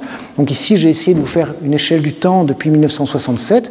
Donc la première évidence tout à fait marquante, c'est le virus de Marburg, en fait, qui est un virus qui a échappé en fait dans la ville de Marburg, qui est un virus de la famille d'Ebola, et ce sont des singes en fait qui étaient collectés en Ouganda, qui étaient infectés par ce virus, qui ont contaminé des animaliers, et il y a eu une épidémie de virus Marburg en Allemagne, dans la ville de Marburg, suite à la contamination de ces animaliers. Donc ça, c'est tout à fait bien décrit dans la littérature. Et vous pouvez voir que il y a le virus de la grippe est sorti probablement de laboratoire en 1977, et ça a donné une épidémie mondiale extrêmement importante.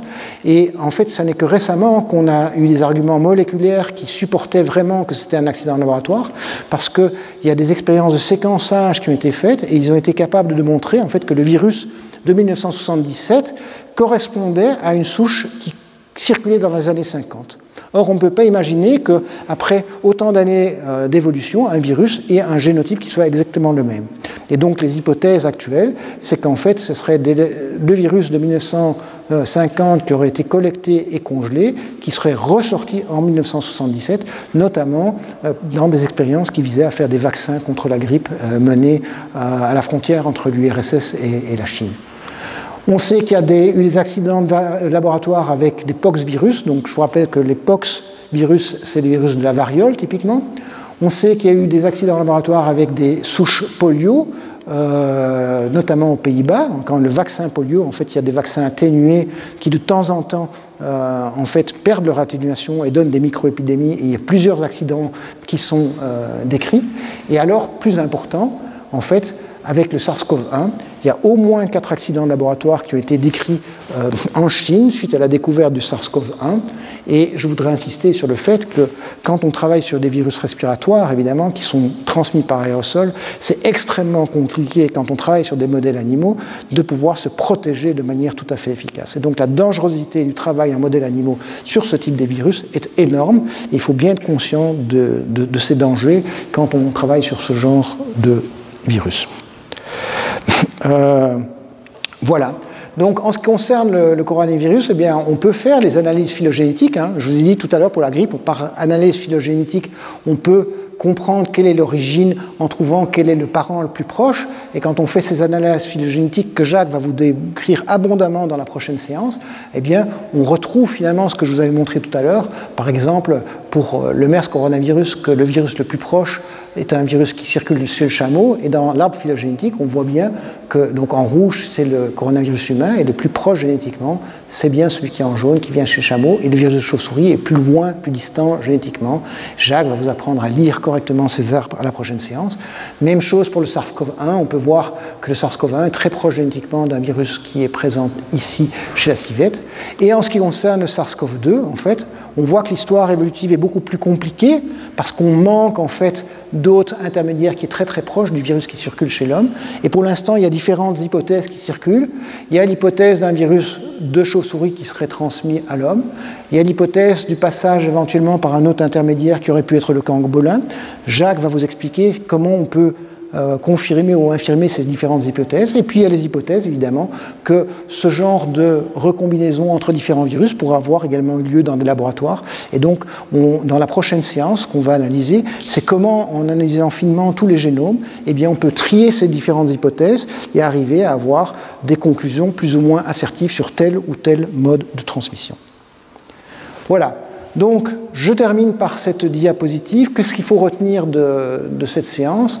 Donc, les coronavirus circulent dans la faune sauvage, et en particulier chez les chauves-souris et chez les petits rongeurs, et donc c'est un réservoir important de virus émergents.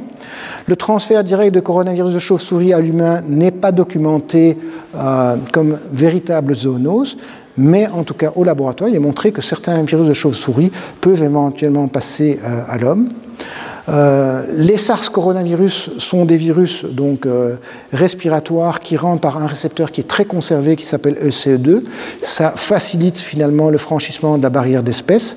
Et donc les compréhensions moléculaires des interactions sont très importantes pour essayer de comprendre comment ces virus peuvent passer d'une espèce à l'autre.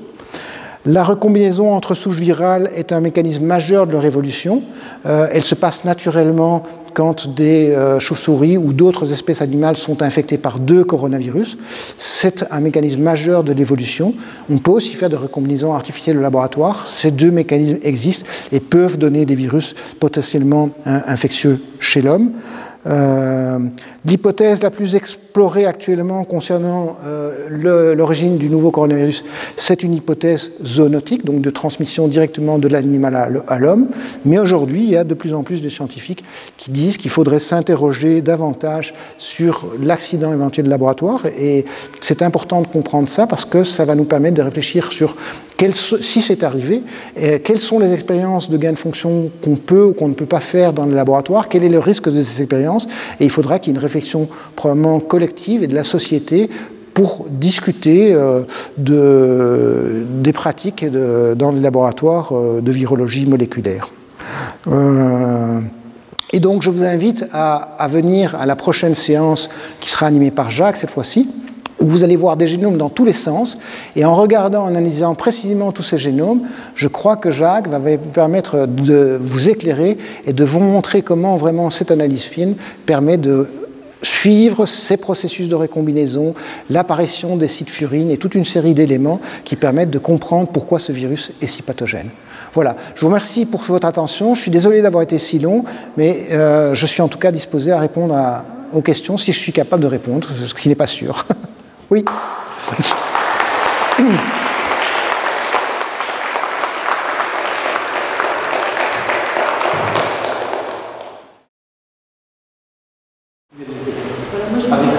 J'ai une question sur les mutations. Vous avez dit que les mutations pouvaient éventuellement être responsables de la perte de virulence du virus. Oui. Et je voulais savoir si actuellement on avait déjà repéré des mutations ou ce sera dans un futur. Oui, donc c'est une question. Donc je répète la question, comme ça tout le monde va bien entendre. Donc la question est de savoir si on a déjà repéré des mutations qui conduisent à une atténuation de la virulence du virus. Donc aujourd'hui, il y a eu quelques mutations qui sont devenues majoritaires dans les populations de virus qui circulent, notamment une mutation dans la protéine Spike, dont je vous ai beaucoup parlé. Donc il se fait que les mutations qui sont devenues majoritaires dans la population pour l'instant n'ont pas pu être démontrées pour l'instant comme étant des mutations qui induisent des diminutions de la transmissibilité ou de la virulence du virus. Donc ça n'a pas été démontré moléculairement. Ça ne veut pas dire qu'il n'y a pas de ces mutations qui pourraient arriver ou qu'elles ne sont pas en cours de sélection, mais je crois que le sous-jacent de la question que tu poses est de savoir si actuellement le virus qui circule est moins virulent, c'est ça, j'imagine ? Que c'est le sous-jacent de la question. Pour ma part, je crois qu'effectivement, aujourd'hui, on voit que le taux d'hospitalisation est probablement plus faible avec le coronavirus que lors de la première vague, mais il y a toute une série d'hypothèses qui permettent d'expliquer ce taux d'hospitalisation plus faible. Donc, on pourrait regarder brièvement les différentes hypothèses qui peuvent expliquer ça. Ce qu'on peut dire globalement, c'est que dans la première vague, d'abord, la détection en général du virus était moins efficace que ce qu'on fait maintenant. Donc, on a l'impression que le taux d'hospitalisation est plus faible, mais peut-être que parce qu'on détecte mieux aujourd'hui, en fait, on voit la partie qui était immergée de l'iceberg dans la première vague d'épidémie, alors qu'on ne la voyait pas dans la première, et donc on a l'impression que l'épidémie est beaucoup plus forte, alors qu'elle est finalement pas beaucoup plus forte que dans le début au milieu de la première vague. Donc c'est la première chose. Il y a d'autres hypothèses qui sont que actuellement on voit bien que les personnes qui sont majoritairement infectées sont plus jeunes que celles qui étaient majoritairement infectées dans la première vague, et on sait que les personnes plus jeunes ont moins tendance à être hospitalisées et ont moins tendance à décéder. Donc ça a des conséquences évidemment, comme la tranche d'âge qui est actuellement majoritairement infectée et plus jeune, et bien ça a des conséquences sur l'hospitalisation. Ça ne dure pas dans le temps, parce qu'on voit que pour l'instant il y a un décalage qui est en train de s'opérer, c'est que petit à petit l'épidémie qui est relativement présente finalement chez les jeunes et pas trop chez les personnes plus âgées est en train petit à petit de contaminer également les personnes âgées. Donc on peut supposer qu'on va avoir davantage d'hospitalisation dans les semaines à venir si effectivement ça se poursuit, si les mesures barrières ne sont pas tenues.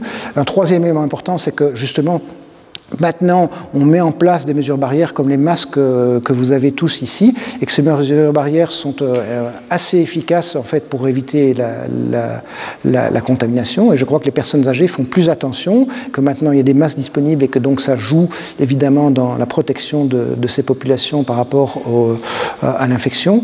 Il y a des hypothèses qui circulent également sur le fait que quand on porte des masques, en fait, on se contamine avec des doses virus qui sont éventuellement plus faibles, et que ça a comme conséquence qu'on développe des maladies qui sont moins graves et moins importantes, parce que ça laisse plus le temps au système immunitaire de répondre. Donc en fait, finalement, dans cette changement de morphologie de l'épidémie, aujourd'hui, il y a au moins une dizaine d'hypothèses différentes qui permettent de l'expliquer. Probablement qu'il y a différents facteurs qui agissent de manière synergique, mais aujourd'hui, on n'a pas de démonstration, à mon sens, moléculaire qui démontre que c'est des mutations qui expliquent l'atténuation qu'on voit aujourd'hui. Peut-être qu'il y aura des résultats expérimentaux qui vont le démontrer, mais pour l'instant, il n'y a pas d'expérience qui le démontre, à mon sens. Je n'en ai pas vu, en tout cas.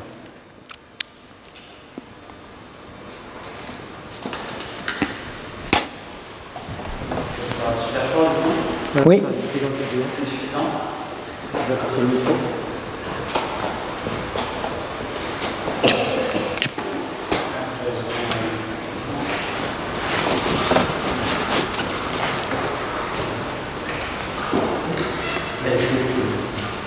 Est-ce qu'on pourra arriver à une immunité collective? Donc la question est, est-ce qu'on pourrait arriver à une immunité collective? Oui, on pourrait arriver à une immunité collective temporairement. Je crois qu'il y a des... Qu'en Amérique du Sud, il y a quelques villes dans lesquelles il semblerait qu'ils soient arrivés pratiquement à l'immunité collective, qui correspond à environ 60% de la population qui est infectée. Alors, donc, le coût, évidemment, sociétal est assez élevé d'immunité collective, il ne faut pas le négliger. Il faut savoir qu'aujourd'hui, le taux aujourd'hui de séroprévalence dans les populations françaises, selon les villes, est entre 4 et 8 à 9%. Donc, on est bien loin de l'immunité collective qui est autour de 60-70% au minimum. Donc, ça, c'est la première chose concernant l'immunité collective. La deuxième chose concernant l'immunité collective, c'est qu'on ne sait pas aujourd'hui si l'immunité est stable dans le temps et protège durablement de l'infection. Donc ce qu'on sait, c'est que on connaît les coronavirus qui sont saisonniers, qui sont responsables d'infections du type rhume, etc.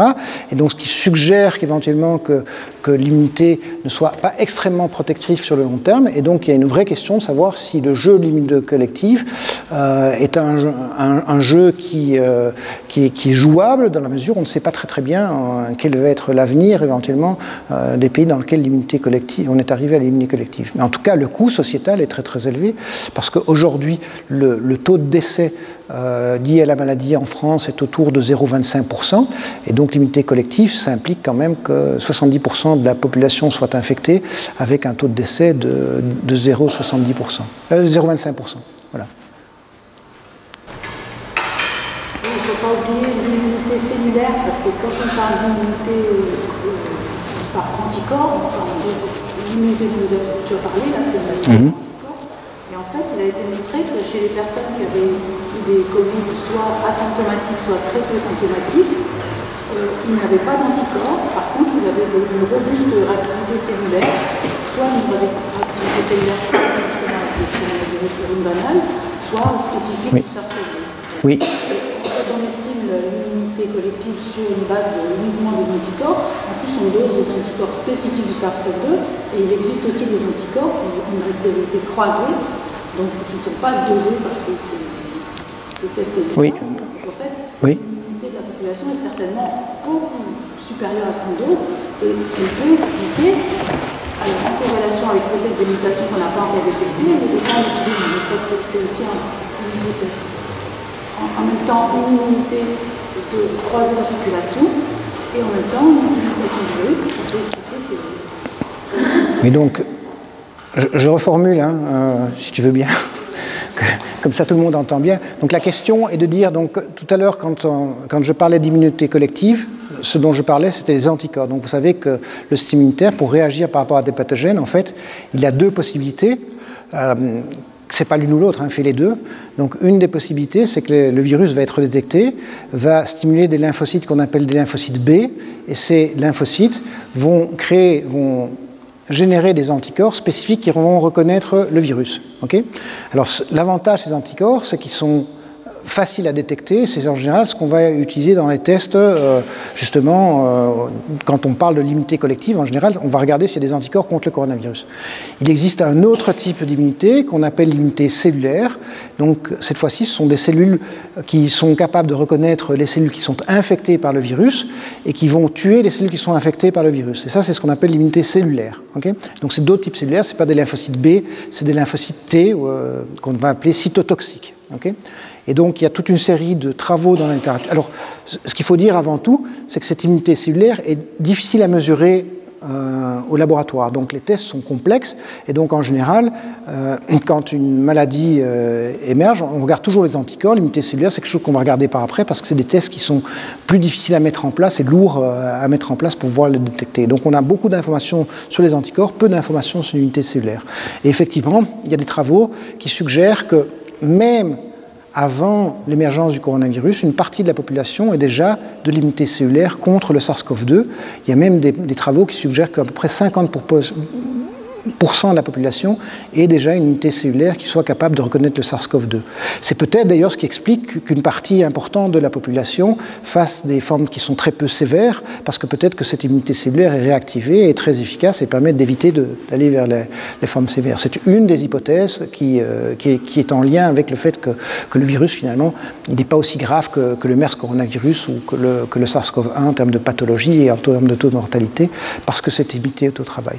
Et donc, oui, la question est tout à fait pertinente. On ne sait pas aujourd'hui quelle est la véritable efficacité de cette immunité cellulaire dans les coronavirus. Il y a des suppositions, mais pour l'instant, il n'y a pas de démonstration formelle de l'efficacité de cette immunité cellulaire. Et même en vaccinologie, il y a des gens qui suggèrent peut-être que cette immunité cellulaire serait parfois pas si efficace que ça. C'est par exemple pour ça que les vaccins, ils ciblent actuellement tous la protéine S et pas la protéine N.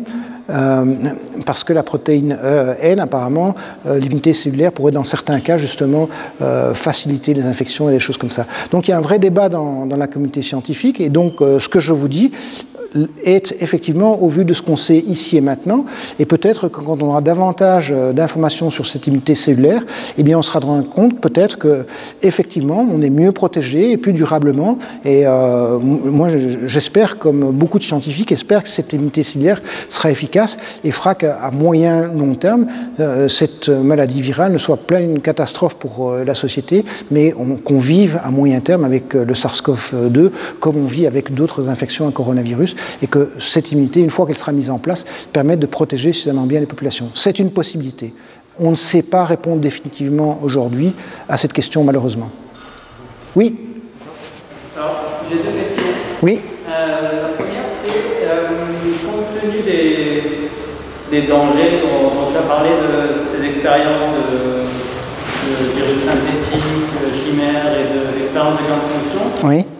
Quel est le discours, disons, des scientifiques qui font ces expériences pour les justifier? Et si un des éléments de ce discours, c'est que ça permet de mieux connaître les virus, est-ce que réellement ça a permis de mieux connaître les virus? Oui. Et la deuxième question, c'est plus une remarque, peut-être qu'elle n'a pas beaucoup de sens, mais dans ce grand schéma qu'il y avait du cycle de réplication du virus et toutes les cibles potentielles avec les médicaments déjà connus, bas à droite où il n'y avait aucune cible. Oui. Juste savoir pourquoi. Donc je vais d'abord répondre à la deuxième question parce que c'est plus facile. Donc la partie en bas, en fait, dans laquelle il n'y avait pas de médicaments, c'est parce que c'est la partie où le virus il est parasite obligatoire. Donc il utilise la machinerie cellulaire et donc on peut difficilement avoir des médicaments qui ciblent la machinerie cellulaire parce qu'on va être toxique pour les cellules. Donc ça c'est la deuxième question. La première question était de savoir, dans ces expériences de gain de fonction, est-ce qu'elles ont des véritables bénéfices pour la société civile et pour la science? Est-ce qu'elles sont justifiées? C'est bien ça la question? Ou alors, oui, ou quel est le discours utilisé pour les justifier? Donc je crois que c'est une vraie question sociétale qui se pose et qui s'est déjà posée, notamment avec des expériences qui ont été faites par Ron Fouchier sur la grippe, où il avait fait des expériences justement de gain de fonction sur la grippe qui avaient mené à construire des virus extrêmement transmissibles dans des modèles animaux par aérosol, et que quand il avait publié ces expériences, il y a eu un tollé dans la communauté scientifique qui avait jugé que c'était inacceptable. Il se fait que les coronavirus sont des virus pour lesquels il y a une communauté scientifique qui est beaucoup plus petite, parce que ça n'intéressait personne jusqu'à quelques mois. Maintenant, tout le monde s'intéresse au coronavirus, mais jusqu'à quelques mois, ça n'intéressait personne. Et donc, il n'y avait pas d'émoi particulier par rapport aux expériences de gain de fonction qui étaient réalisées sur les coronavirus, entre autres parce qu'on considérait que ce n'étaient pas des virus à potentiel pandémique important, parce que toutes les épidémies avaient été jugulées où ça donnait des rhumes, ça n'avait aucune dangerosité énorme. Donc ça, c'est le premier point. Le deuxième point, c'est que la manière dont se justifiaient ces expériences, c'était de pouvoir éventuellement faire de la surveillance, c'est-à-dire d'identifier quelles sont les zones du génome qu'il faut surveiller pour voir si éventuellement un virus qui circule chez les chauves-souris ou dans un autre animal a un potentiel d'éventuellement infecter l'homme, pour éventuellement pouvoir travailler, éviter cette transmission à l'homme. Ça, c'est un des arguments qui est utilisé. Un autre argument qui est utilisé, c'est un argument qui est de l'ordre de « on va faire ces modèles-là pour essayer de trouver comment on va faire des vaccins pour se prémunir et pour se préparer à éventuelle pandémie ». Donc ça, c'est un deuxième argument qui est utilisé. Et puis, il y a un troisième argument qui consiste à dire, en fait, ces expériences, en fait, elles sont nécessaires parce que les scientifiques, ils doivent comprendre les processus et il n'y a pas de limite à la compréhension des processus et donc il faut que ces expériences soient faites. Et enfin, je crois qu'il y a une partie importante de la communauté scientifique pour laquelle la question ne se pose pas nécessairement de manière tout à fait clé et pertinente. Je vais prendre un exemple très très simple. Moi, je donne des cours depuis une quinzaine d'années en L3 ou M1, M2, et j'apprends à mes étudiants comment est-ce qu'on peut justement faire des clones moléculaires, c'est-à-dire des virus, des systèmes de génétique pour pouvoir exprimer dans des cellules des virus. Et je leur apprends à faire ça avec le virus HIV, et une des expériences que je leur demande de faire par la pensée, je leur dis, voilà, on a un virus HIV, et ce virus, il infecte que les lymphocytes TCD4 parce que sa protéine S, elle reconnaît que les lymphocytes. Mais dans le laboratoire, on a des protéines qui reconnaissent tous les types cellulaires. Est-ce que vous pourriez me trouver une méthode pour faire un virus où on va échanger les protéines d'enveloppe pour faire un virus HIV qui infecterait tous les types cellulaires? Et ça fait 15 ans que j'enseigne ça, et ça fait 15 ans que chaque année, les étudiants me répondent « Oui, il n'y a aucun problème, nous avons trouvé la solution » et qu'ils me construisent des virus chimères qui sont à peu près identiques à ceux que je vous ai présentés là et qui sont d'une dangerosité extrême. Et donc moi, chaque année, j'interviens en leur disant « Mais ce que vous avez fait là est extrêmement dangereux. Si vous étiez étudiant dans mon laboratoire, eh bien, je vous dirais « C'est impossible que vous restiez au laboratoire pour faire ce genre d'expérience, il faut que vous quittiez le laboratoire, parce que c'est trop dangereux ce que vous me proposez là. » Et donc, c'est un objet de travail, et on peut travailler ensemble après, de savoir comment est-ce qu'on peut effectivement répondre à la question que je leur pose, mais sans faire des virus qui sont hautement pathogènes et hautement dangereux, et il y a des méthodes pour faire ça. Et donc, la réflexion que j'invite la communauté scientifique à faire, c'est de voir si on ne peut pas répondre aux mêmes questions, mais en utilisant des outils moléculaires qui sont beaucoup moins dangereux et beaucoup plus contrôlés, de manière à éviter justement l'écueil de faire des expériences de gain de fonction qui sont, à mon sens, relativement dangereuses. Les étudiants qui construisent des virus sur le papier. Oui, c'est sur le papier, hein. Je ne fais pas construire... ce qu'on fait, ce sont des expériences par la pensée.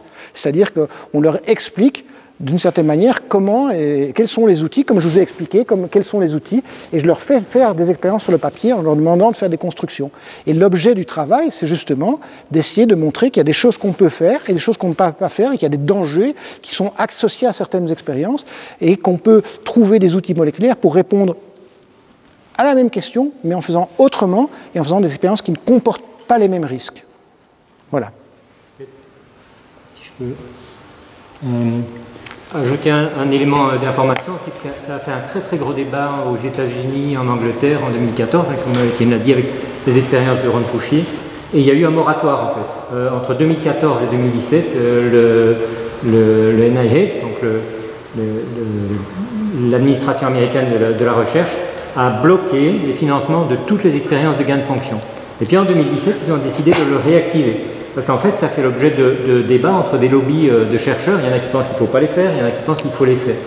Il y a aussi un exposé très brillant de Mark Lipschitz, que vous trouverez sur YouTube, qui fait partie d'un organisme international qui fait le suivi pour détecter tous les cas où il y a des échappements de virus, où il y a des dangers. Donc ils font vraiment un suivi des dangers que peut susciter la recherche sur les virus. Et qui est un fervent militant contre les expériences de gain de fonction. Et son travail est aussi financé par le NIH.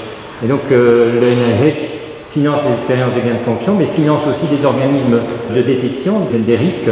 C'est une situation qui est vraiment pas simple. Oui. Merci. Merci. Par analogie avec ce que vous avez dit sur le rôle de l'interféron chez la chauve-souris, a priori, ce n'est pas transposable à l'homme. Ah bah, il y a des oui, il y a des similarités très importantes. Le problème de l'interféron chez l'homme est extrêmement important et il y a des liaisons justement entre un déficit de réponse à l'interféron et les cas sévères de maladies à coronavirus. Donc il y a bien une corrélation entre ce qu'on voit chez les chauves-souris et chez l'homme. Et donc, en fait, ce qu'il faut savoir, c'est que l'interféron, c'est une hormone du système immunitaire. C'est quelque chose qui est exprimé de manière extrêmement précoce par les cellules qui ont des senseurs qui permettent de détecter quand elles sont infectées par des pathogènes. Ce n'est pas le système immunitaire, c'est avant. Hein. Donc chaque cellule de votre corps en soi contient des récepteurs qui lui permettent de détecter s'il est infecté par un pathogène. Et quand elle détecte ça, la cellule elle met en place deux choses. La première chose, c'est qu'elle met en place au sein de la cellule des voies métaboliques pour essayer de contrôler le virus. Et la deuxième chose qu'elle fait, c'est qu'elle produit des molécules, des hormones du système immunitaire, comme l'interféron, de manière à prévenir les cellules voisines qu'elle est infectée, de manière à ce que les cellules voisines mettent en place des voies métaboliques pour contrôler le virus. Et la troisième chose que fait l'interféron, c'est qu'il va recruter les cellules du système immunitaire au niveau du site d'infection, afin que ces cellules engage la réponse immunitaire, cette fois-ci qui a de la mémoire. Donc l'interféron, c'est vraiment la toute première ligne de défense. Donc si cette ligne de défense n'est pas efficace, marche mal, eh bien le virus il a une grande fenêtre de temps pour se développer sans être vu par le système immunitaire, et au moment où le système immunitaire le détecte, en fait, la virimie est telle qu'on fait des maladies qui sont très graves. Bonsoir, merci pour votre exposition. J'ai vu la page 53 de votre exposé, vous parliez de la dangerosité c'est le moment où vous parliez de R0, tout ça, vous parliez de la dangerosité du Covid, vous fixez un nombre à un moment donné de 14,9% de décès. Il me semblait que c'était 14,9%. Alors j'ai compris que c'était des décès sur le milliardaire ou le dénominateur, j'ai pas compris ce que c'était. C'est une dia qui est un tout petit peu vieille, hein, mais c'était le taux de mortalité tel qu'il avait été estimé, donc là pour la grippe, et ici pour le Covid-19 en mars ou avril. Ça, c'est les datas de mars ou avril. Et donc, ce que montre cette diapositive, finalement, c'est que le taux de mortalité, en fonction de l'âge, il augmente de manière très très importante, en particulier chez les personnes très très âgées. Et surtout, ce qu'on voit, c'est la différence entre la grippe, qui est représentée ici, et le SARS-CoV-2, qui est représenté ici. C'est sur quoi c'est sur le nombre de personnes qui ont été infectées, Non, c'est pas la population totale. C'est mesuré sur les personnes qui sont détectées positives en PCR. C'est pour ça que ces chiffres ils varient un petit peu dans le temps, dans le sens où quand on détecte mieux, eh bien, évidemment, on voit que le taux de mortalité, il baisse. C'est la fameuse image de l'iceberg dont je vous parlais tout à l'heure. Mais forcément, au début de l'épidémie, comme on détecte peu, on voit que les vrais malades.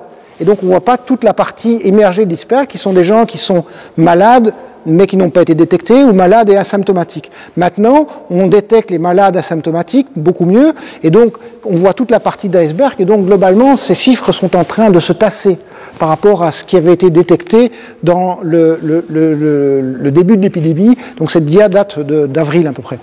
Au début de l'épidémie, après mars-avril, on faisait 20 000 tests par semaine, et aujourd'hui on compare avec 200 000 tests par semaine. On devrait multiplier les résultats par 10. Non, parce que c'est sur le nombre de personnes qui sont testées positifs. Ce n'est pas sur le nombre de personnes totales qui sont testées, c'est sur ça veut dire que, globalement, si vous êtes testé positif et que vous avez plus de 80 ans, eh bien, en mars, votre probabilité de décès était de 14%. Alors, c'est la létalité, c'est pas la mortalité. Parce que la mortalité, c'est en population globale, et la létalité, c'est sur les malades. Donc, oui, c'est la létalité, excusez-moi. Donc, il y a une faute dans le... Oui, c'est la létalité, oui. En mars, on faisait 20 000 tests par jour, aujourd'hui on a fait 200 000. Oui, et donc on compare des choses qui ne sont pas comparables. Mais je ne compare pas dans le temps, là, c'est à un moment donné. Si on voulait comparer, il faudrait... Mais ça, c'est la grippe, et ça, c'est le COV2. Donc je ne compare pas... De l'autre côté, il y a des fois des... Comment ça s'appelle? Il y a des interviews à la télé, il y a des gens qui disent qu'il y aurait eu 10 millions de personnes infectées en France, par exemple. Comment on a fait des évaluations en dehors de l'unité de la qu'est-ce que ça veut dire? En fait, c'est l'objet de la troisième séance. La troisième séance sera vraiment consacrée à exactement les questions que vous posez, qui sont hyper pertinentes, c'est-à-dire on nous donne sans arrêt les chiffres, X% d'incidence, X% de la population qui est touchée, la vitalité, etc. Et en fait, ces chiffres sont vraiment pas clairs. Qu'est-ce qu'on divise par quoi? Et donc Martin Quignot tout un travail justement pour débroussailler tout ça, et il va venir expliquer ça en termes de probabilité bayésienne, un domaine des statistiques qui se prête particulièrement à d'une part comprendre ici, parce qu'on fait toujours des probabilités relatives à quelque chose, et donc c'est des probabilités conditionnelles, et d'autre part aussi parce que le fait de bien comprendre les probabilités bayésiennes est un outil d'autodéfense intellectuelle. Oui, je voudrais profiter pendant qu'il monte pour quand même remercier, parce que le travail que je vous ai présenté, le peu de résultats expérimentaux que je vous ai présentés, en fait, c'est le résultat évidemment d'un travail d'équipe. Et donc, ça, c'est l'équipe qui travaille au laboratoire FMB sur les coronavirus, entre autres. Et donc, vous voyez que c'est un travail qui implique de nombreuses personnes. Donc, l'équipe est dirigée par Bruno Canard. Et puis, donc il y a des gens qui travaillent directement, qui sont présents ici, comme Barbara Celisco, Ashley qui est présente ici, qui j'ai vu d'autres, je n'ai pas mes lunettes, mais... il y a Priscilla Elkazi qui est également présente ici pour l'instant. Et donc, c'est l'ensemble de ces personnes, en fait, qui met en place les outils pour pouvoir produire les différentes protéines recombinantes, les essais biochimiques, éventuellement résoudre la structure des protéines, etc. Et donc, c'est un travail de fourmi qui demande des heures et des heures de travail pour pouvoir aboutir parfois à des résultats qui peuvent paraître, quand on fait une conférence comme ça, extrêmement ténus. Mais c'est un travail qui est très très important de compréhension moléculaire des choses. Oui, il y avait une question, oui. Si, donc on peut imaginer que dans les mois qui suivent, il y aura un vaccin qui va être trouvé. Et ce vaccin, je me demande comment on peut faire confiance à ce vaccin et le prendre alors qu'il y a eu peu de tests sur ce vaccin et comment on peut avoir confiance en fait. C'est une question qui est très complexe. Hein. Donc la question est de savoir, il y a des vaccins qui seront peut-être mis sur le marché, et la question est de savoir est-ce qu'on peut avoir confiance dans le vaccin. Okay. Donc oui, c'est une très bonne question. C'est pour ça que j'ai montré les processus pour le développement de vaccins. Tu as vu qu'il y a 3 phases avant que le vaccin puisse être mis sur le marché. Donc les 2 premières phases, c'est sur des tout petits nombres de personnes, et donc elles visent à garantir la sécurité du vaccin, c'est-à-dire garantir que sur un petit nombre de personnes, il n'y ait pas d'effet adverse suite à l'injection des préparations vaccinales. Et la troisième phase de vaccination, cette fois-ci, on va prendre des plus grandes quantités de personnes, de l'ordre de 5 à 10 000 personnes qu'on va vacciner. Et ce qu'on va voir, si ces personnes, éventuellement, par rapport à une population contrôle, vont avoir moins tendance ou ne vont plus jamais développer de maladie à coronavirus. C'est ça qu'on va regarder. Donc ça, c'est ce qu'on va observer. L'indication du vacciné, ce n'est pas d'avoir nécessairement un vaccin qui induit 100% de protection. Okay ? Il faut bien le savoir. Le raisonnement des gens qui font de la vaccination, c'est un raisonnement coût-bénéfice. Donc, de savoir quel est le risque finalement qui est lié au vaccin et quel est le bénéfice qu'on peut attendre pour la population. Si le risque lié au vaccin, parce que la protection n'est pas tout à fait complète, parce que de temps en temps, il y a un effet indésirable, les compagnies vont travailler pour diminuer ce risque, okay ?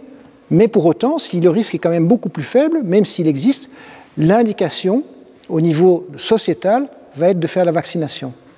Okay ? Donc c'est une vraie analyse risque-bénéfice. Alors ça, c'est un point de vue collectif. D'un point de vue individuel, c'est très compliqué parce que si vous êtes vacciné et que par malchance vous tombez sur, vous êtes la personne justement à risque chez laquelle il y a le risque vaccinal, mais vous ne verrez plus que le risque. Vous n'aurez pas vu le bénéfice, vous aurez vu que le risque. Et donc c'est évidemment le problème sociétal. Et d'autre part, quand un vaccin marche bien, ce qu'on voit bien, c'est qu'on ne voit plus le risque de la maladie. Je prends un exemple, la polio par exemple, on ne voit plus de polio, il n'y a plus de sanatorium, etc. Donc on ne voit plus le risque de ce virus. Donc aujourd'hui, on ne voit plus que le risque vaccinal, mais on ne voit plus le risque de la maladie si on ne vaccinait pas. Et donc, les approches vaccinales, c'est toujours très très compliqué d'arriver à trouver le bon équilibre, parce que finalement, un bon vaccin, c'est un vaccin que plus personne n'a envie de faire, parce que la maladie, on ne la voit pratiquement plus. Voilà. Et donc, ce qu'il faut savoir, c'est que probablement les premiers vaccins qui vont sortir auront une efficacité qui ne sera pas extraordinaire. On n'aura pas le recul suffisant pour garantir que l'efficacité soit extraordinaire. Probablement qu'il y aura différents premiers vaccins qui vont être mis sur le marché et que dans les années qui vont suivre, eh bien, on va, sur base des résultats, parce qu'on continue à faire des études sur les populations qui sont vaccinées, une fois que le vaccin est mis sur le marché, on continue à suivre les populations, et s'il y a des effets adverses qui sont observés, eh bien, on va arrêter certains vaccins ou choisir d'autres vaccins plutôt que certains, parce qu'ils sont meilleurs, qu'ils induisent une meilleure immunité, plus persistante et tout ça. Donc voilà. Donc on va se trouver devant cette question-là, et ça sera à chacun de choisir s'il prend ou ne prend pas le risque que le vaccin n'est pas obligatoire. Et donc je crois que les gens ils feront un choix en fonction peut-être de comment ils perçoivent le risque, de l'âge qu'ils ont, du fait qu'ils ont été ou pas précédemment infectés par le COV2 et qu'ils estiment qu'ils sont déjà protégés, du fait qu'ils estiment éventuellement que c'est une maladie qui n'est pas si grave alors que d'autres l'estiment que c'est une maladie qui est assez grave. Et donc ça va être un choix pour la plupart qui sera personnel. Peut-être qu'il y aura des obligations pour des personnels de santé, je ne sais pas, ça c'est les autorités de santé qui décideront en fonction des risques spécifiques à des catégories professionnelles, j'imagine. Mais donc, j'insiste, un vaccin, c'est jamais 100% sûr, c'est normal, c'est une approche collective qui est risque-bénéfice, et il faut bien le savoir, et il faut savoir quand on injecte un vaccin, on prend toujours un risque. Mais ce qui est attendu, c'est que le risque soit nettement plus faible que le risque si on attrape la maladie. Et donc ça, c'est des gens, des statisticiens qui sont capables de calculer ça et d'estimer ça. Et j'insiste aussi, c'est même quand les vaccins vont être mis sur le marché, ils continuent à être surveillés par les autorités sanitaires de manière à ce que si des nouveaux effets adverses sont détectés, à éventuellement retirer leur autorisation de mise sur le marché et de manière à privilégier éventuellement d'autres préparations vaccinales. Moi, j'avais une question sur l'immunité, parce que si j'ai bien compris, il n'est pas gagné qu'elle soit très durable. Mais est-ce qu'on peut s'attendre à ce qu'un organisme ayant été déjà en contact avec le virus, même une fois l'immunité disparue, peut avoir, le cas d'un deuxième contact, une réaction plus adaptée, plus efficace? Auquel cas, si l'ensemble de la population était infectée, est-ce que sur une prochaine vague, les pathologies seraient potentiellement moins graves, quoi? Donc la question est de savoir, même si on voit que l'immunité n'a pas l'air d'être hyper stable dans le temps, est-ce qu'on peut quand même s'attendre à ce que ça serve à quelque chose? Alors, la première chose qu'il faut savoir, c'est que quand on détecte les anticorps chez les personnes qui ont rencontré précédemment le coronavirus, même si on voit que leur taux d'anticorps a largement diminué, en fait, ils gardent des cellules précurseurs qui vont pouvoir se rediviser plus rapidement et régénérer des anticorps. Donc ce n'est pas parce qu'on voit une faible quantité d'anticorps qu'il n'y a pas d'immunité du tout. Okay? Deuxièmement, on en a parlé tout à l'heure, il y a l'immunité cellulaire qui est en général pas dosée et on peut suspecter que ces gens qui ont peu développé l'immunité humorale ont peut-être une très bonne immunité cellulaire contre ce virus qui va les protéger. Donc, une des hypothèses est de dire que même si la réponse n'est pas très durable dans le temps, quand même ces gens ils vont être réinfectés, mais ils feront des maladies qui sont très peu graves. C'est une des hypothèses. Il y a une autre hypothèse également qui est discutée dans la littérature, qui s'appelle les ADE, c'est-à-dire qu'on sait que sur certains virus, parfois, quand on est exposé une deuxième fois à un virus, en fait, la présence d'anticorps peut faciliter une deuxième infection plus grave. Et donc, il y a des gens qui se posent la question, est-ce que c'est le cas ou est-ce que ce n'est pas le cas pour les coronavirus? Et donc, on ne sait pas très bien pour l'instant. Alors, il y a quelques cas sporadiques qui ont été décrits de gens qui ont été réinfectés dans la littérature, mais en général, les gens qui ont été réinfectés, il semblerait qu'ils aient fait plutôt des pathologies qui étaient beaucoup moins sévères que la première infection. Donc il semblerait que s'il y a de temps en temps des anticorps facilitants, je vous rappelle que c'est le cas par exemple pour la dengue, hein, quand on est infecté par une dengue une première fois avec un sérotype, après si on est infecté par une deuxième dengue d'un deuxième sérotype, et la troisième fois qu'on est infecté, eh bien on a des chances important de faire beaucoup plus important de faire des dengues hémorragiques. Donc ce n'est pas juste une construction d'esprit, c'est des choses qui arrivent dans les maladies virales. Donc voilà, la question elle est sur la table, mais pour l'instant, il n'y a pas beaucoup de cas qui sont décrits d'anticorps facilitants, comme je viens d'expliquer. Il semble que quand les gens sont réinfectés sur des courtes périodes, ils font plutôt des formes qui sont moins sévères. Mais ça ne veut pas dire qu'on ne va pas dans l'avenir trouver dans certains cas des formes beaucoup plus sévères ou peut-être que quand le virus va évoluer, on aura justement, comme la protéine d'enveloppe aura évolué, que ça favorisera des formes plus sévères. On ne sait pas aujourd'hui. Mais je crois qu'aujourd'hui, les indications ne sont pas très inquiétantes de ce côté-là, même si on regarde attentivement les différentes hypothèses.